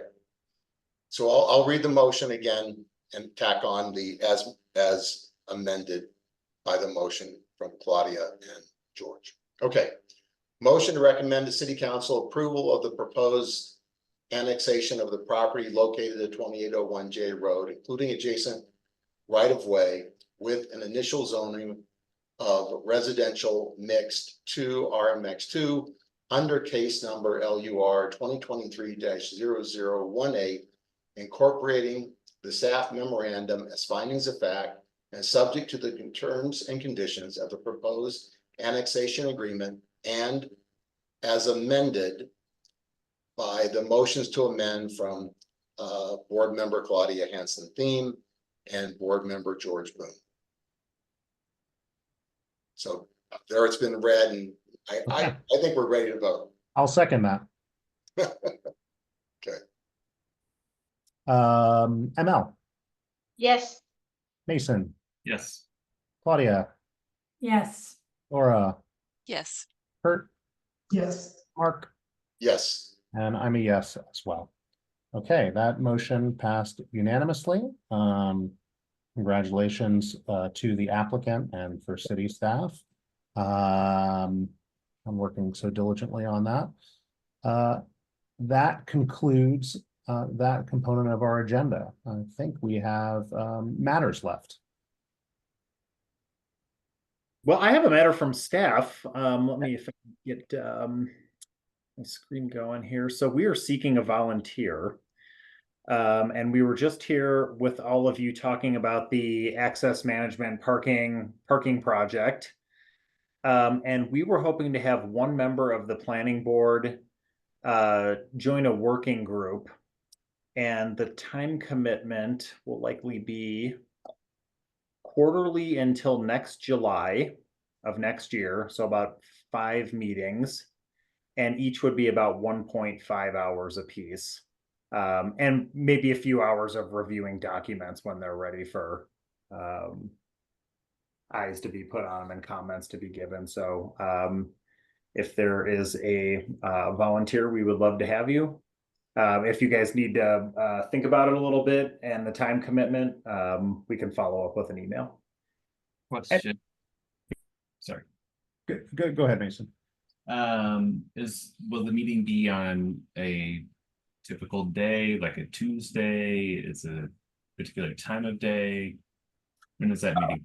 It would definitely be during the work week and the work day. I don't know that it would be outside of typical hours. Let me just double check that though. Person virtual? Yes. So But it if I- looks like we do have some flexibility, recognizing that it's going to be a pretty big group. So, Claudia. What's the scope of work? I mean, I understand the hours, but what is the actual task? reviewing the proposed changes to the parking code and the neighborhood parking program. I'm sorry, the TDM program, all the things that we talked about last week. Okay. Thanks. I have a question of clarity around the role of a planning board member on something like this. Obviously, we all come at it with slightly different views. What are you looking for as it relates from the planning board member? Their specific viewpoint, or for them to liaise between the board and this group? And because those are two different things. I think it's probably the latter, but I guess I'm kind of carrying Lisa Hood's water tonight, so I don't know that I have a great response to that. Hell, I don't know if you have any thoughts about how planning board members and transportation advisory board members that sit on working groups participate, but I think it's not necessarily the individual perspective. Can I just say that from my perspective, trying to play that role on the airport working group, it's quite difficult to be a liaison for a group with 7 different opinions when you don't have any time in the meeting to talk to all of those 7 members about what's going on. So I think you really have to rely on the individual's judgment to participate to the best of their ability, because they're not going to be able to carry water for people that they aren't talking to about this thing. Yeah, and along that line, right, I can say that created a lot of friction on the planning board, where you had, and in the case of the airport, someone who was involved in advocacy as well as on the planning board, and the goal of that role was very much to be a liaison, and that put a lot of weight, a burden on us and Laura. So I guess the question is, do you need someone from planning board on there, considering that you're going to get our input at the end of the day anyways? Because I do have concerns, and probably other members probably do as well, right? You have a broad spectrum of viewpoints, and whoever this person is going to weigh in like they're a planning board member, but they're not necessarily representative of the planning board. So I'm not sure what the goal would be to have a planning board member do that. Well, I can follow up and better understand what the strategy is. I think this is maybe something that was synthesized potentially with our communications folks. And we can follow up with an email, but I certainly understand and respect that perspective. And that's a good recent example of kind of the tension that can create. So I appreciate that. So if it's helpful, we can follow up with another email just about what the rationale was and what the ask would be. I think that would be great from my perspective. Does anyone have any other thoughts on that? I do. I just want to say, having taken part in more than one working group as representative to TAB or the campaign finance working group, et cetera, that as Laura pointed out, you want people on the working group that have an interest in the topic, that if they don't have an interest in the topic and they don't bring some level of knowledge and expertise, then their value as a group member is diminished. But at this, and at the same time, they have to be cognizant that this is not, that they are representative of a board, but to try to take someone that has knowledge and background in a particular topic and to say, hey, you got to be really neutral and you got to incorporate 7 other people's diverse opinions, actually really it's a bridge too far, and it does create almost an impossible scenario. At the same time, though, a good member of a working group can really report back to their respective board and report to the working group that, hey, you know, some of my fellow board members really hate this idea. I support it, but some really hate it, and here's why they hate it. And there is a role to play there with knowledge that in the name of fairness, if you're conveying some of that stuff back and forth, that there is value to that. I think there could be another part to the role that I think you guys play when, for example, when you're an ex officio board member on the Landmarks Board. I think you're there to bring in the perspective of a planning board member with the experience of being on the planning board. And you can't necessarily represent what the board says because typically you haven't discussed the items. But as a planning board, you may have experience in, as code changes are being discussed, how they might be applied and issues that you might have seen just coming in with that experience.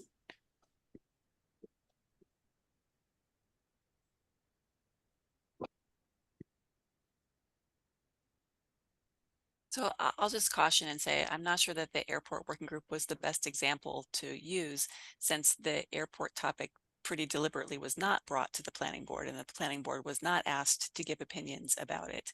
And the AMPS topic is quite different, the same way that the East Boulder subcommunity plan process, John Gersel was the planning board member in that, and his role there was quite different because he was being asked to provide his individual opinions as well as his experience as a planning board member, which informed those opinions. So I do think that there is a role for a planning board member to bring the experience that you gain on planning board to a process like that, like the AMPS process. I do think that there's a good role for a planning board member there. I don't think that there's a lot of value to defining that role strictly as you are only there to be a liaison and carry messages back and forth. Great. Well, then I'll follow up, like I said, with another email just on really what our hopes are for the role. And if it really is more of an ex officio and bringing the experience as a planning board member and helping to review and synthesize these changes. But I appreciate the feedback. Thanks, Charles. Any other matters? Nothing from staff. Yes, I have one quick matters item. Actually, I just wanted to raise that we had a request from community member Lynn Siegel to reopen the open comment period from the beginning of the meeting as she was attending the Boulder Police Chief finalists meeting. And I just wanted to defer to you all on that, as ultimately I believe that's the board over the chair's decision as to whether or not we would like to do that. Thank you. I unfortunately, well, I sympathize that Lynn is trying to thread the needle in all kinds of different meetings and appreciate her civic engagement. She'll have another opportunity to address the planning board and public comment at our next hearing at the appropriate time. And I just think that period of the meeting is closed. Great. Thank you, George. Laura. I just wanted to quickly recognize and appreciate staff for responding to our request to add a little bit more detail to those meeting minutes that were brought back today and that we approved today. And I thought you did a great job of how you summarized the comments that we gave in that East Boulder subcommunity plan working session. So thank you so much. Great. Any other things that we need to discuss? Just a quick calendar check for the next few meetings. I think we have a pretty full schedule. Are there any changes or any things that Charles, we need a heads up on as a board as far as upcoming meetings?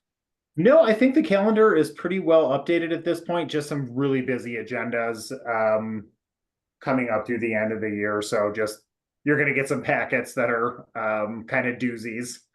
So just be prepared for that. But everything is up to date, I think, as of yesterday. So.